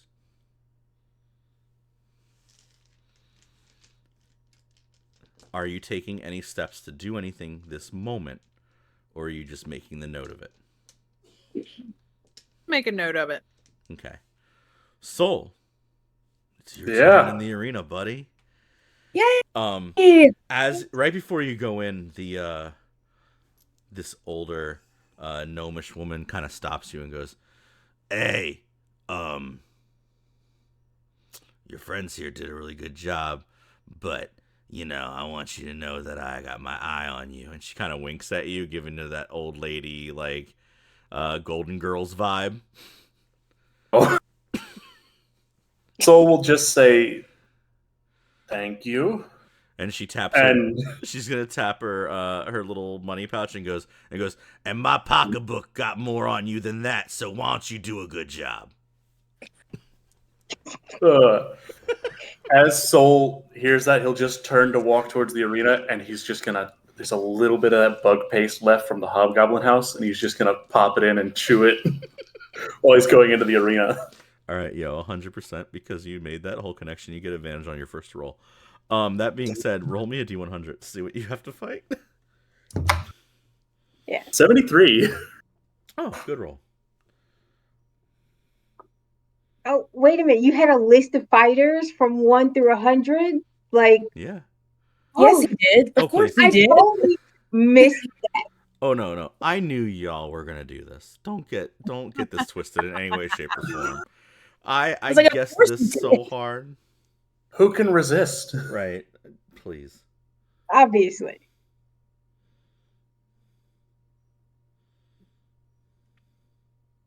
But yeah, you should look a lot more intimidating with tree blood on you.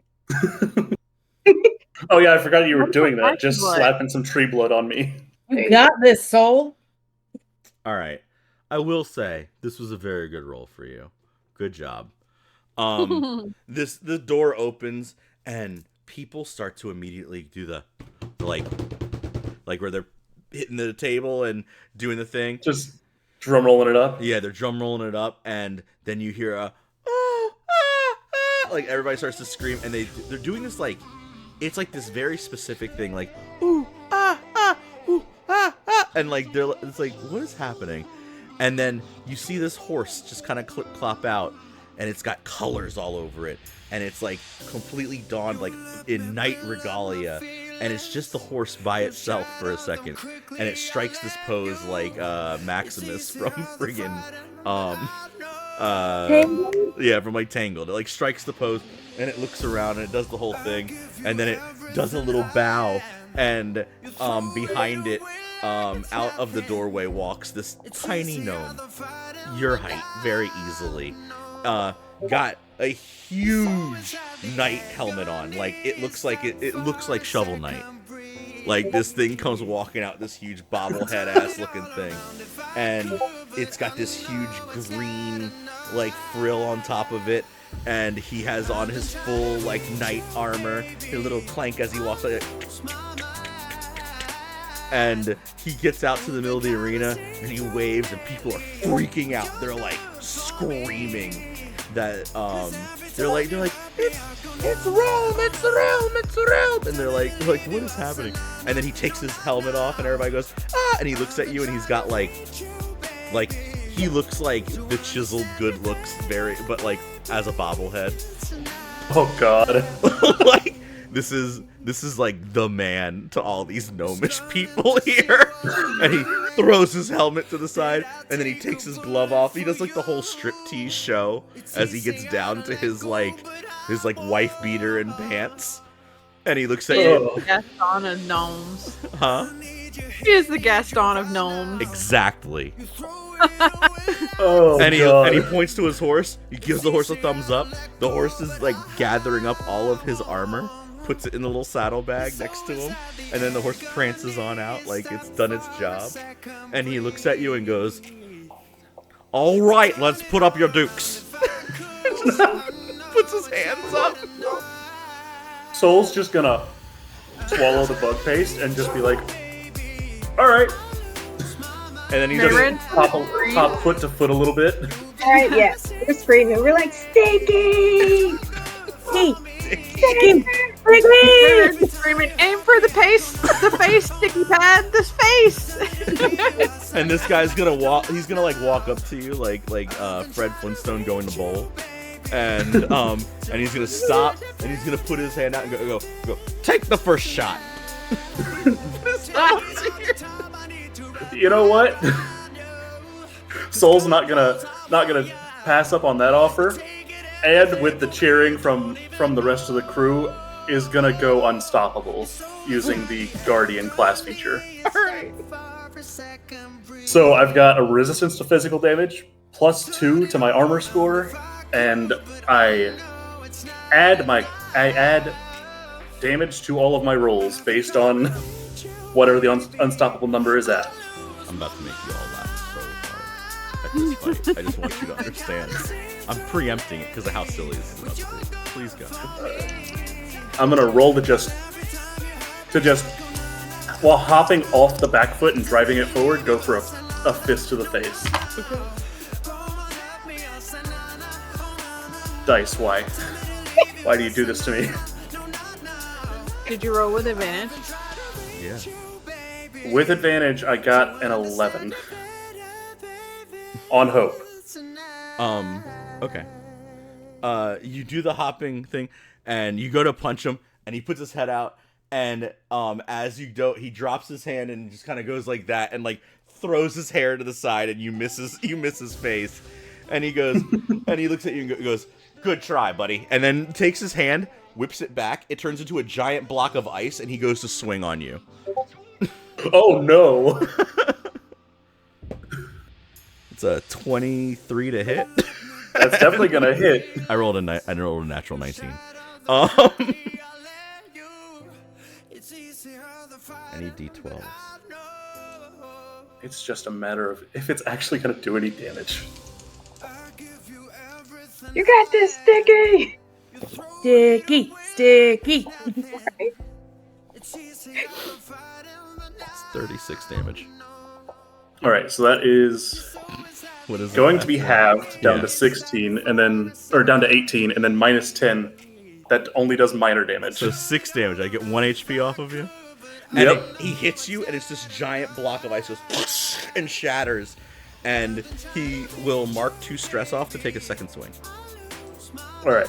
Dude, that I'll is... say for that first swing, I see the block of ice coming, and I just lean back Yep. and then headbutt it a little bit. Nice. Yeah, you headbutt through the block of ice back to his hand. Yeah. And he looks at Yeah. you and goes, "Well, this might be a roundabout fight then." And he just goes to like do the whole like I'm gonna do the speed bag on you. Rolls his little fists and he goes and hits you again. And as he hits you again, his fist is gonna light up on fire. Okay. Do I hit you on a 13? 13 does hit. My evasion's only 9. Okay. This one will do. What is this fire? Oh, great. Okay. You have a choice to either mark 2 stress or take 1 HP. Okay. I rolled a 1 on my d4. I'll take 2 stress. All right. You take 2 stress, and he speed bags a bunch at you a little bit, but takes the little hit. And I don't have any fear yet, so it's your turn. All right.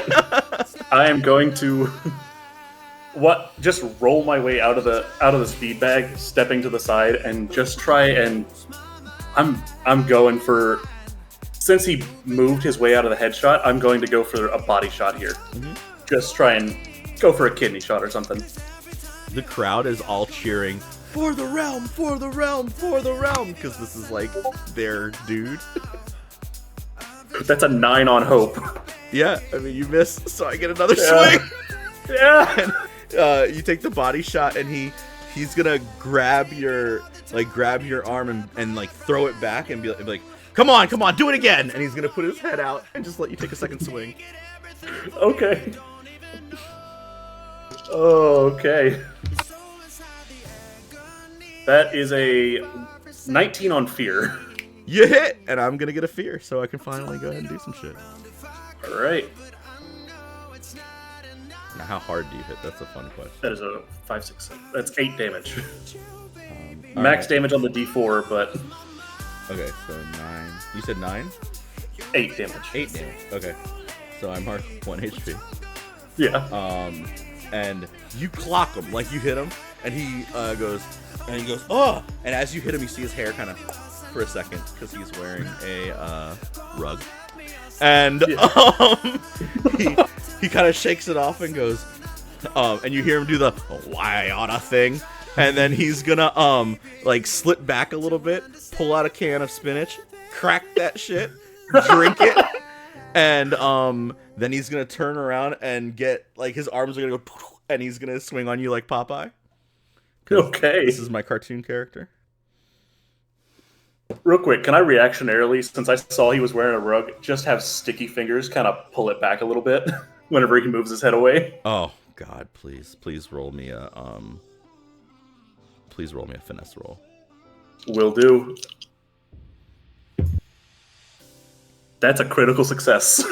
All right, so you sticky fingers grab, like it goes up, and you just take his hair off, and now he's bald, and everybody just goes silent for a second.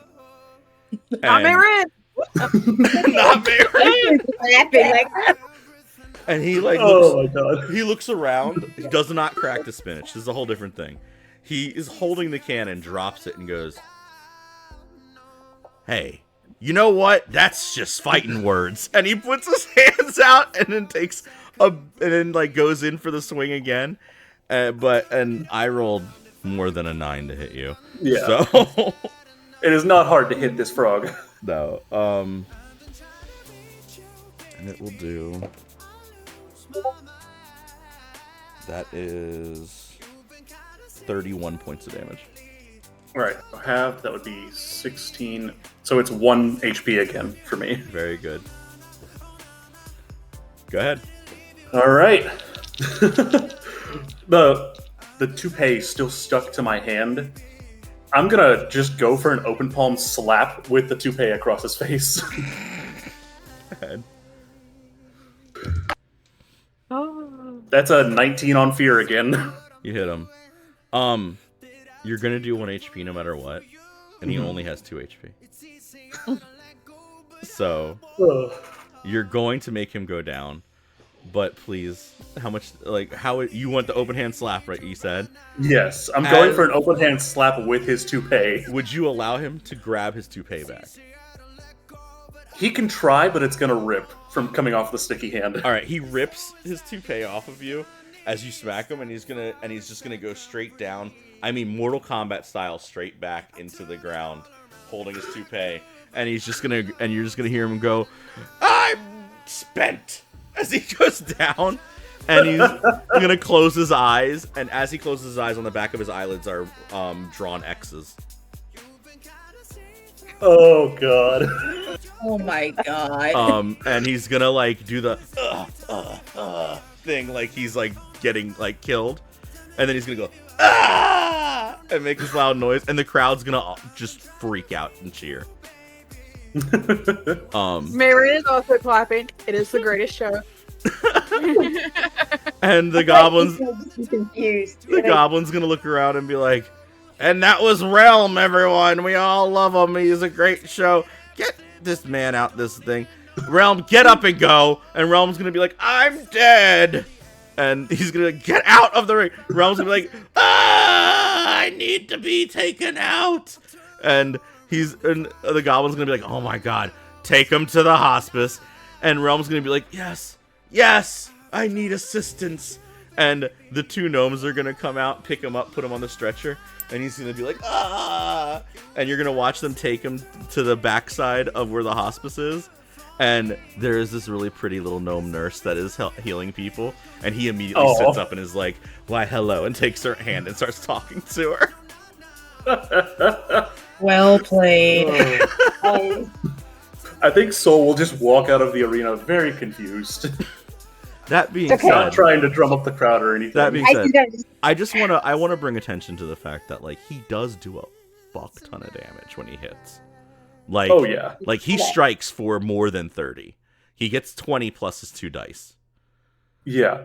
but If he only I has had 2 not- HP. If I had not been unstoppable, he'd have knocked me out with the second hit. It's ridiculous. It's such a ridiculous little thing. And I just love that. I was like, yeah, it's Gaston. Like, that's all it's supposed to be. I love that. So when Soul gets back to us, I'm immediately going to cast Healing Field for everyone that's for the party, because I assume they're all within close range. Mm-hmm. And I'm going to spend the 2 hopes so that everyone regains 2 hit points. Great. Oh, that's awesome. Awesome. Thank you. While you're doing that, I was going to do this during his fight, but then he rolled for the character he got, and I was like, we're just going to do the little fight because it's too funny that it's just this cartoon that he got. Because like I said, I have 100 different little things here, and this you just happen to get the cartoon guy that I thought was going to be funny. So moving through that, during that fight, and especially towards the end, you can feel like people kind of eyeballing you, Mayrin, because you have a substantial amount of gold on you, and you are new and not from here, and you also stick out amongst the gnomes and goblins of this area. And the older gnomish woman would kind of look at you and go, "You should probably keep your money pouch close by to yourself, and maybe keep an eye on your things." And then when Soul wins, she's going to turn and go, right. I knew betting on the frog would be a great advantage. And she's going to, like, skip on through, like, back up to, like, the upstairs and start talking to the goblin that had the microphone. That being said, the next 2 people that enter the ring are these 2 very large Luxodon fighters. And they keep putting these elephant people in this ring, and you look around and don't know where they're coming from. Like, genuinely, there are no elephant people in the crowd. You see all short people in the crowd as far as you can tell. Maybe every once in a while a hobgoblin or like a half orc here and there. But they're like fighting these very large things. And I think that if you, I think maybe Mayrin, why don't you give me a knowledge roll? I'm actually not very good at those. That's okay. That's it is at least a 10 on hope. So on hope, while you're looking at all this, you're kind of like, you kind of get this feeling, and you kind of like put it together by like seeing like different little clues. This is a bunch of short people fighting a bunch of large people. Like, all the fighters in the ring are really large, big people fighting. And then there's a bunch of short people in the arena cheering them on to fight. And it's kind of interesting. You kind of look around, you're like, what is happening here all of a sudden? Because also, this place is run by Dragonborn. So they're really large, but you don't see a lot of them around. So you're just picking up things, like you're noticing things, is what I'm getting at. Mm-hmm. But great job, guys, on the fight. With that, Asen, by all means. Again, Ace would just be like, all right, like hit them both They'd be like, we survived the pit. We We did. sleep well tonight. Congratulations. From here, are you all going to sleep? Definitely. I Yeah. think so. Please. Are you going to sleep at the tavern or at the free domicile that you were offered? Definitely going back to the domicile. Yeah. I want more of that bug paste. I'm going back there. Okay. Right? They have offered us gratitude. Very good. Everybody going back to go to sleep? Mm-hmm. Cool. Mayrin? Mm-hmm. All right, so y'all go and lay down. You kind of drift off after a little bit. Mayrin, give me a instinct roll. Does that mean we don't get a rest? Like, That is a 14, 17 on fear. 17 on fear. Okay. Mayrin, it's quiet. It's been a long night. Everybody lays down. You kind of lay down to go to sleep. Where do you put the money?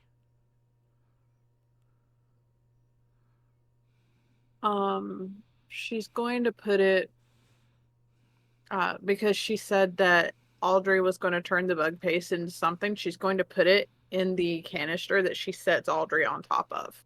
Okay. So you wake up and you can see this longer shadow moving against the wall. And you know that that means that somebody else is in this small room with you guys. And you can see this thing reaching out like with its longer arms to kind of like scoop the thing where your money is. And the other hand, it's holding like a large dagger. You wake up as it's about to grab this thing. You may react to it on a 17, though, if you'd like.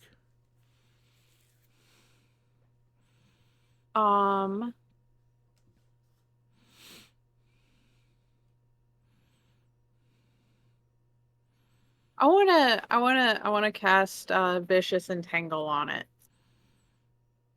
Okay. which is vines and roots grow up to restrain it. Oh, that got thrown on the ground. That is a 16. No, a 15 plus 3 is an 18 on hope. Okay. The vines will roll up the shadow thing and kind of like climb up it, and it'll do the damage, but it'll fall through it like it is the real. Okay. Where is my D8? That's 7 damage. Okay. It's gonna look at you. You're gonna see its face, and I would like you to roll me a knowledge roll real quick to see how well you like make out all the details. 15 on fear. Okay. I will mark a stress, use escape plan, which is part of its thing, and it will turn to just ash and soot as it like hits the ground and would probably wake up everybody else because it's going to be a lot of soot that just it looks like somebody just like blew air into a fireplace. Like it's just be like powder against everybody. And it would like Asen, you'd kind of like wake up and be like, "Oh, I'm home." But like everybody else is like, "What is this?" Man, probably turn over. Like even Isis, who's like, "I live in hell. I don't deal with this a lot." No. You know, like you have like some of your fur is like blackened from this soot. Yeah. You're like Cinderlace knees, just You know what the face looks like, Mayrin. So when you see it again, you will know the face.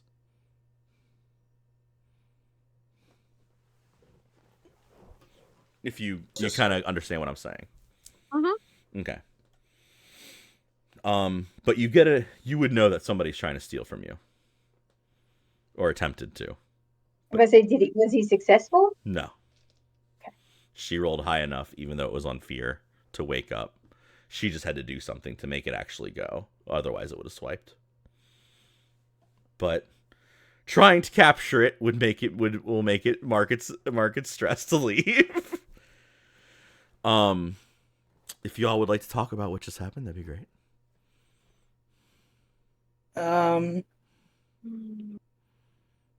I guess like kind of waking up covered in soot, she would look over at Mayrin and be like, What just happened? Is everyone okay? And she would kind of look around to make sure everyone's good and like start trying to like clean the soot off of herself. Soul is coughing up a lung behind you, just covered in everything. Everything. Chimera blood, tree blood. But So Marin's gonna use a wild touch, which is kind of like a cantrip in Daggerheart, to do a small gust of wind to blow all the soot out of these people's house. Very cool. Very cool. very nice. Oh, just some sore losers trying to steal back their money. Fantastic. I don't mean, really there's- feel like Jason would wake up for that. Just again, the soot and now the wind. He's like, okay, and, he's not really sensing any danger. And I mean, like, and you don't get money in the pits for winning; you get to live. So he's like, he doesn't really care that, No, So. all of you got money. Everybody who won got 20% of the overall bet. oh, look at that. Yeah, And each. since I bet 25 on Asen and then 50 on Isis. So No, but like they get 20. Why They get don't we 20% of everybody's bet. So how much is that? You- Yeah, like how much money do we have now? You each would have 3 handfuls of gold. We're loaded. So I guess like a bag full or whatever. I don't really know. The Daggerheart gold system's so interesting to me. But Yeah. but needless to say, you have a lot of gold, which is going to be good because you're going to need it for the writ. So here we go. Look at us go. Morning. So wait, do we have handfuls or bags? You can mark that each of you have a bag full of gold. Cool. So like I said, morning comes. You guys got a long rest. Good for you. Yay! for you. Good for you. You did a great job. I actually think that went amazingly. It was very funny for me. Yes. You guys have to go to the tax collector's office to get a writ of travel. Let me tell you how there is no line outside this office because nobody ever wants to actually go to this place. So, Well, we don't have to wait. Right. right.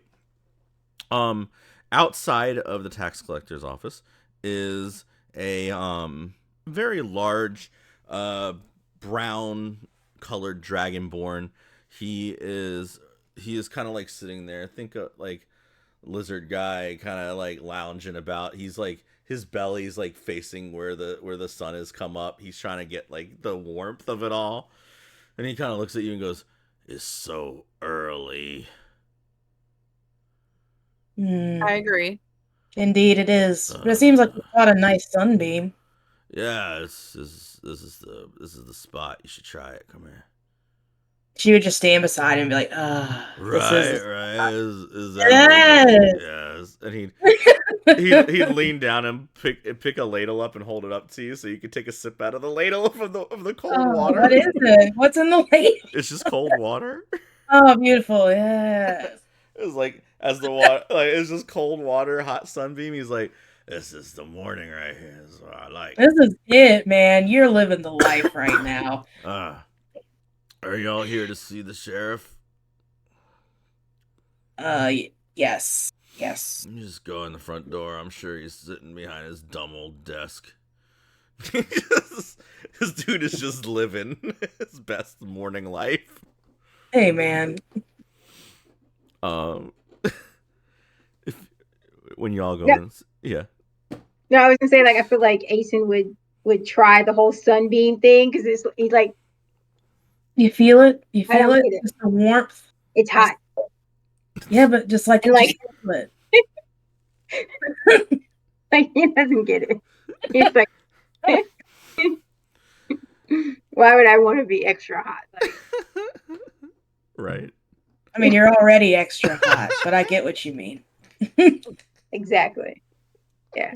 He has like no clue. You walk inside this room, and it's like the tax collector's office is mostly just a table with a giant scale on it, like to weigh out things, and a bunch of money that he has like collected from people, and he's got like his little stamp, and think like the Disney Robin Hood when Prince John is like counting out his gold and the scales kind of growing like the thing. This is this look here. And he's got like this big dark stone table that he sits behind, and he is a tall, very thin black dragonborn himself, and his nose is a little bit crooked. Like you can see like if a dragonborn could have like a hairline fracture in their nose and get like that little messed up part of it, this would be it on this. It's like he's got like a cleft chin on the tip of his nose, and he's just looking around. He's like, "Oh yes, you're new. Have you come to pay your taxes? That's good. That's good. Please put your money here." Taxes. It's gonna be like hand on the table, like lean in. We're here for what are we here for? Yes, to pay your taxes. I know. It's so good of you to come without me having to come find you. You did. We don't live here. We're here We do for not. a writ of passage to the Sundering Lands. That's what it was. And like tap this. We're here for a writ of passage.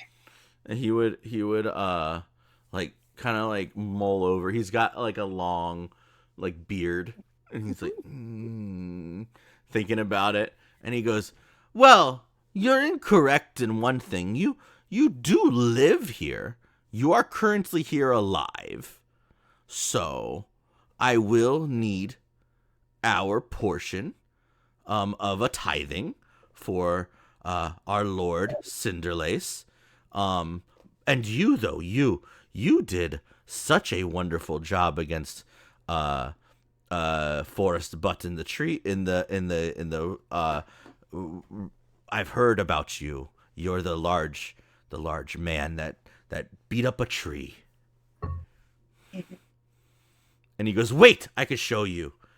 And he turns and starts hitting these little doors, these like sliding doors, and there is a drawing on one of these like outer things of you in a very cartoonish fashion beating up a tree that doesn't have a face or anything. It's just a tree.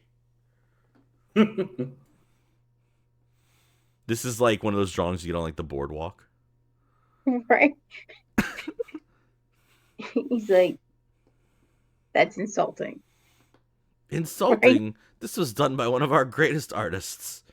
And he turns, and Mayrin, his face was on the shadow that tried to steal your money last night.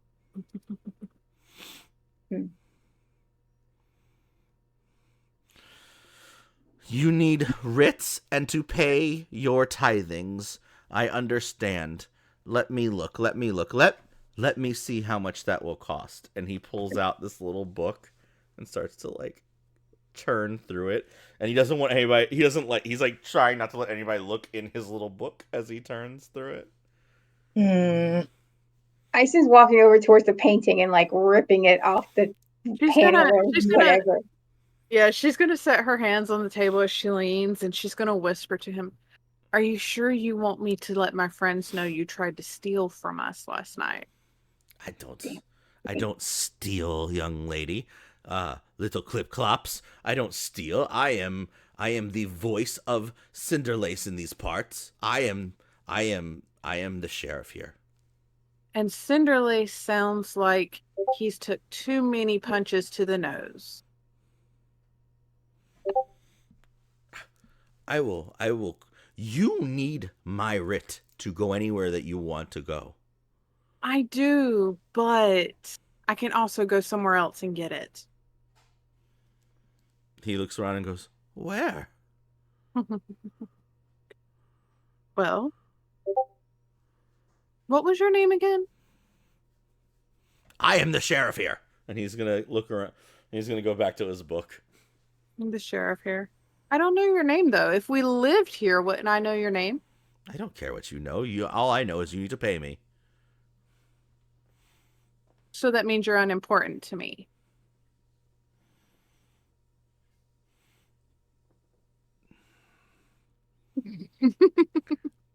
I don't know if he cares about that.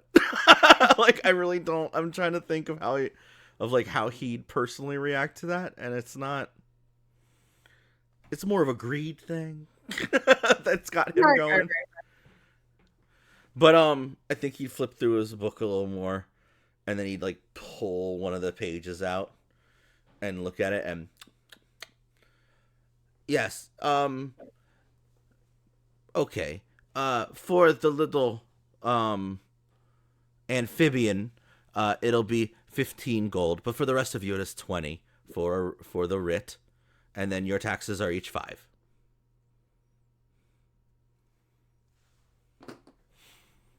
For those that have a bag of gold, you'd take the bag of gold off, and you'd have half of a bag of gold or whatever the fuck that is. That is. It's a lot of gold. It is a lot of gold. Yes, he's being very ridiculous. She thinks about it. She's gonna look at Isis though, and she goes like, "You have lovely handwriting, don't you?" I do. Do you think that perhaps if you looked at his little book right there enough, you could write us a writ? She would, I imagine she would, like, whisper hand up to do minor illusion, be like, something like this, maybe? Mm-hmm. So if that were the case, maybe all these poor people could never have to pay taxes again. Wouldn't seem to be necessary. Honestly.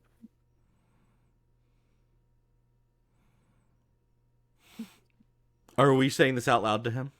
Yes. Yeah. He will sit back and say, "Without my taxes, all of these people will die. The children of Cinderlace will descend upon this place and eat every last person here. I am the voice and the barrier between them. So by all means, keep threatening." I've met Cinderlace's children. They're kind of... I've seen lizards with more oomph. Well, then go. Do your things. And he throws the book at you. Enjoy. I will not pay the next one. He did. He threw his little book at you. I was like, we're in charge now. We have the book. We have the book. Soul, who has been incredibly quiet this entire time, started to lean forward when you talked about that, and when he saw the book fly, just tongue grabbed it out of the air. Okay. Yeah, I will play that game with you guys. That's fine. Nothing in the book. God knows. Like after the painting has ripped, after he's ripped up the painting, Asen is definitely gonna like sit on the desk and just kind of like lean over and like, be a part of the conversation again. Yeah, it's fine. You taking down your painting. The book will not go fully in my mouth, by the way. It'll get caught by the hand as it gets close. Mm-hmm. Just for clarification. Very good, very good. I got you. Just eats the book. Oops, sorry. Damn it. Just a force of habit. I see literature. I gotta eat it. Must consume all the media. But he would smile, and Sheriff Goodright would just lean back and say, "Do as you're going to do, then. All of this is going to be given right back to me."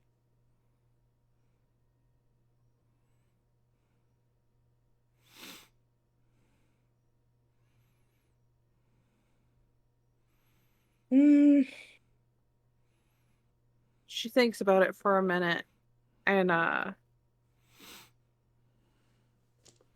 you know, I am old enough to have watched mountains crumble. And so too will your great Cinderlace, if I have to shove hellfire down its throat. Present. I was just going to say, not if you're dead. He just looks over and smiles. If I'm dead, then I don't have to worry about it anymore. And there's a note of like true somber, like existential somber to this. Like he does say it in a way of like he doesn't care. Soul will just speak up and say, much as I would love to take down someone tied to that fiery mountain, I don't want to see this town go the way of my sister.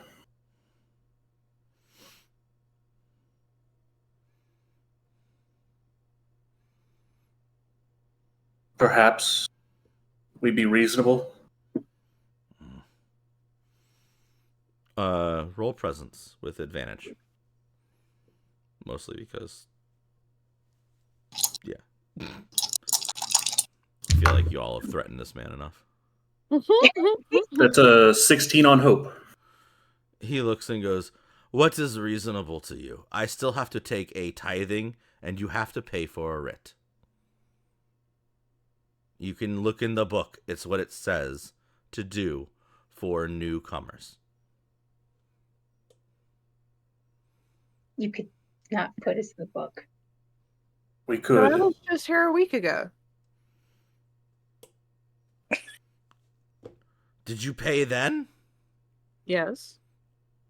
Did you? I was most gracious with my payments from...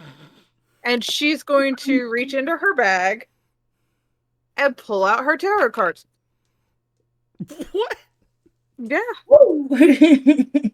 I read the fortunes of many of your fighters who actually prevailed in all of their fights from what I've seen.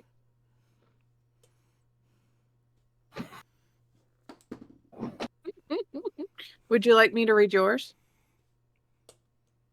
No, I don't. I don't do this. And he's gonna look at your little everything.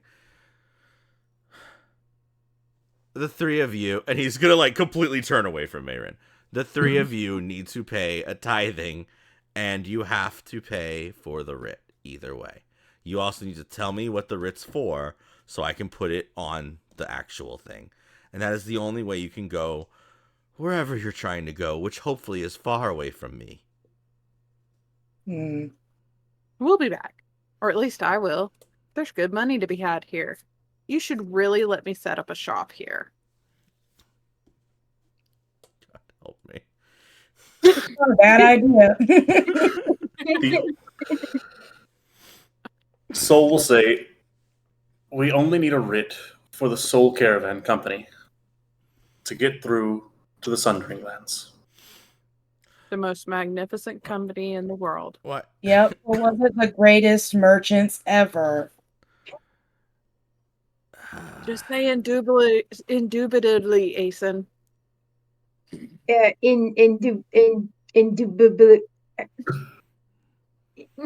What she said. Bibliocox, I know. Okay. And he is going to start writing out this writ, and then he's going to stop when he gets to the Sundering Lands part. He's going to, like, kind of crinkle his nose a little bit. And he's going to look at Asen and say, "Are you going to visit family?"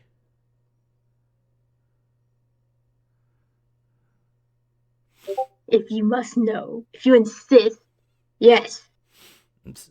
It's not an insistence thing. It's if I don't put it on here. I'm trying to make this easier for you to go through the checkpoint. We're going with the Soul Company to sell wares. We're merchants. Mm-hmm. You are new to them. It is very rare for anybody to go to the Sundering Lands to sell anything. It is a place where they barter, and they normally barter with their fists rather than with substantial things. That's why we're visiting family while there. And he's going to gesture towards Aeson and say, yes, see, this is why you're visiting family. I'm collecting family. Does that count? God knows. And Cinderlace knows. And he's going to write out the writ. I know he knows. I want him to know. Noted. And he's going to look and say, I still need some gold for this. You need to give me something that equals out to the cost. She's going to give him Not the bag her. She's So- going to hand the bag of gold that she got from the winnings to Isis. I don't. Great. Yeah, and then we'll pull out however much we need from the.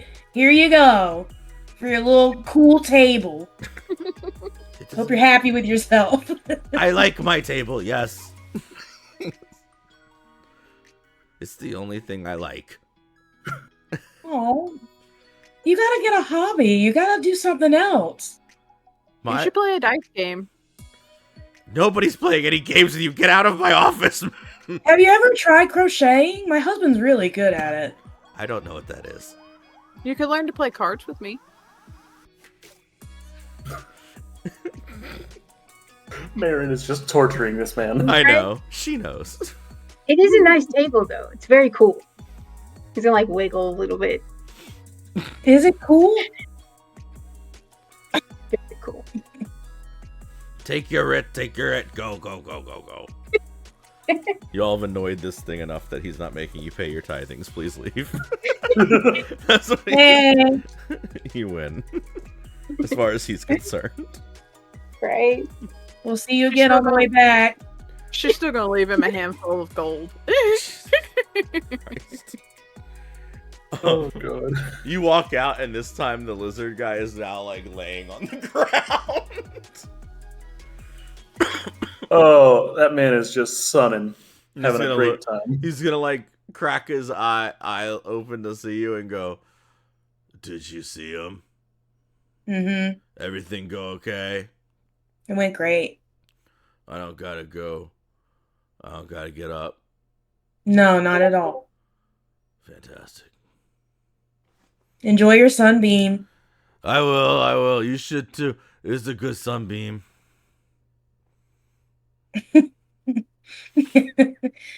Isis would just lay down beside him and be like, yeah, it is. Yeah, this is great. It's so good. And if you stay here long enough, they bring me food. Oh, they'll bring us food? What Yeah. kind of food? I get little sandwiches made. They're little finger sandwiches. They're really good. They got tuna and salmon on them. Oh, can I get one of those little sandwiches in a little to-go baggie so I could take it back for my daughter? I promised her some wet food when I came back. He kind of like peeks over at you, goes, "Well, they don't. I mean, my sandwich bread is dry. It's not. It's good. It's good food though. What's wet food?" She's got this obsession lately with like fish or chicken, like all like smashed up. Maybe it's a baby cat thing. I don't know. Wet food is her obsession right now, and I'm trying to bring it back to her. He's gonna look at you and go, "You should let her try mutton." I don't know if she would like that. She's very insistent on it being fish and or chicken, but I appreciate it. Yeah, Bug yeah, paste. yeah. Bug paste.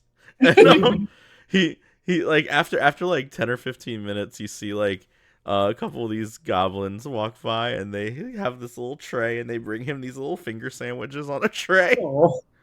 And he looks at you and goes, "Go ahead, you could take one." And he like gestures at everybody else. "You can have a finger sandwich if y'all want." They're cut in like perfect little triangles. Thanks. I really appreciate it. She would take it, smash it up, and put it in her little bag. What's your name? Good fucking question. Where is his name? No, I have it written. Hold on, it's just in the middle of all this trash. My name's Jerome. Jerome, it's very nice to meet you. My name is Isis. You made my daughter very happy. Enjoy your sunbeam. Yeah, no problem. I own the inn. If you all ever want to stay somewhere, you gotta pay me, but it's a good inn. I bet it would be a really good inn. Guys, he owns the inn. We can stay there if we want to. But he said we had to pay. We could stay with Tam Tam for free. Look, this guy's just trying to make an honest living. And Tam Tam feeds Aubrey. Was it Audrey? Well, it's an Audrey. She turns around to show him the plant that's backpacked on her back. What's it eat? Anything. He tosses you a rock. I could feed it too.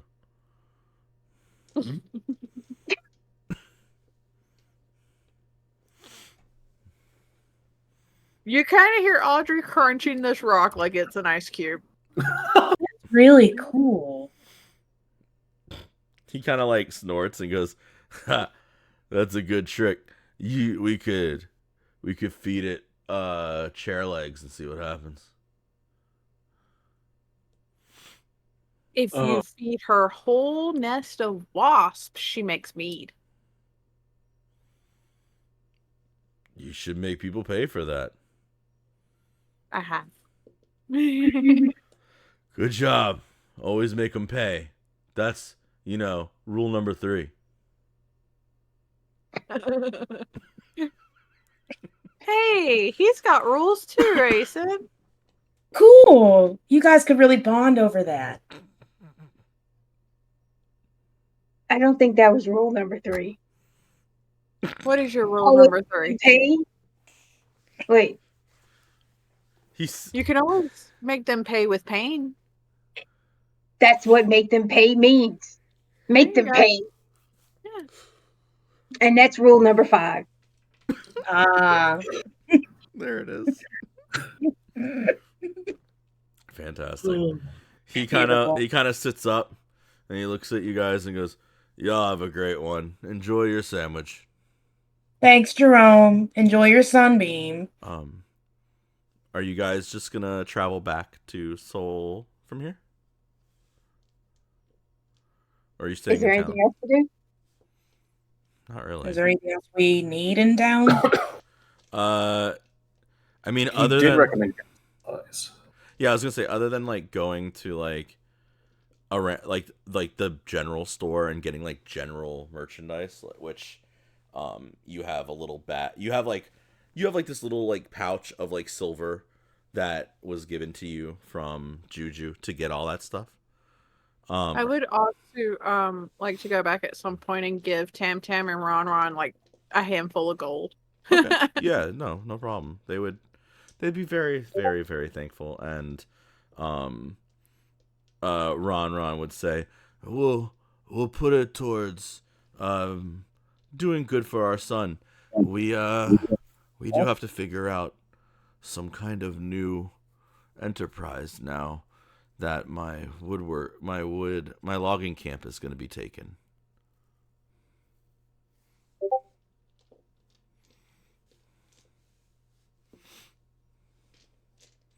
You said your logging camp is being taken? Yeah, I was like, what? Yeah, we left, so now the spot will be taken from us. I won't get back there in time to keep it. It's kind of a gotta keep it. You mark your territory and keep it. It's not like it's staying mine if I'm not there. It's a good spot.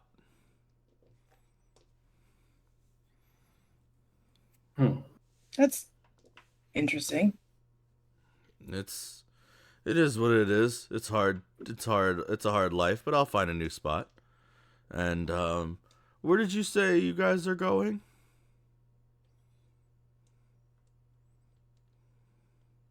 Into the belly of the beast.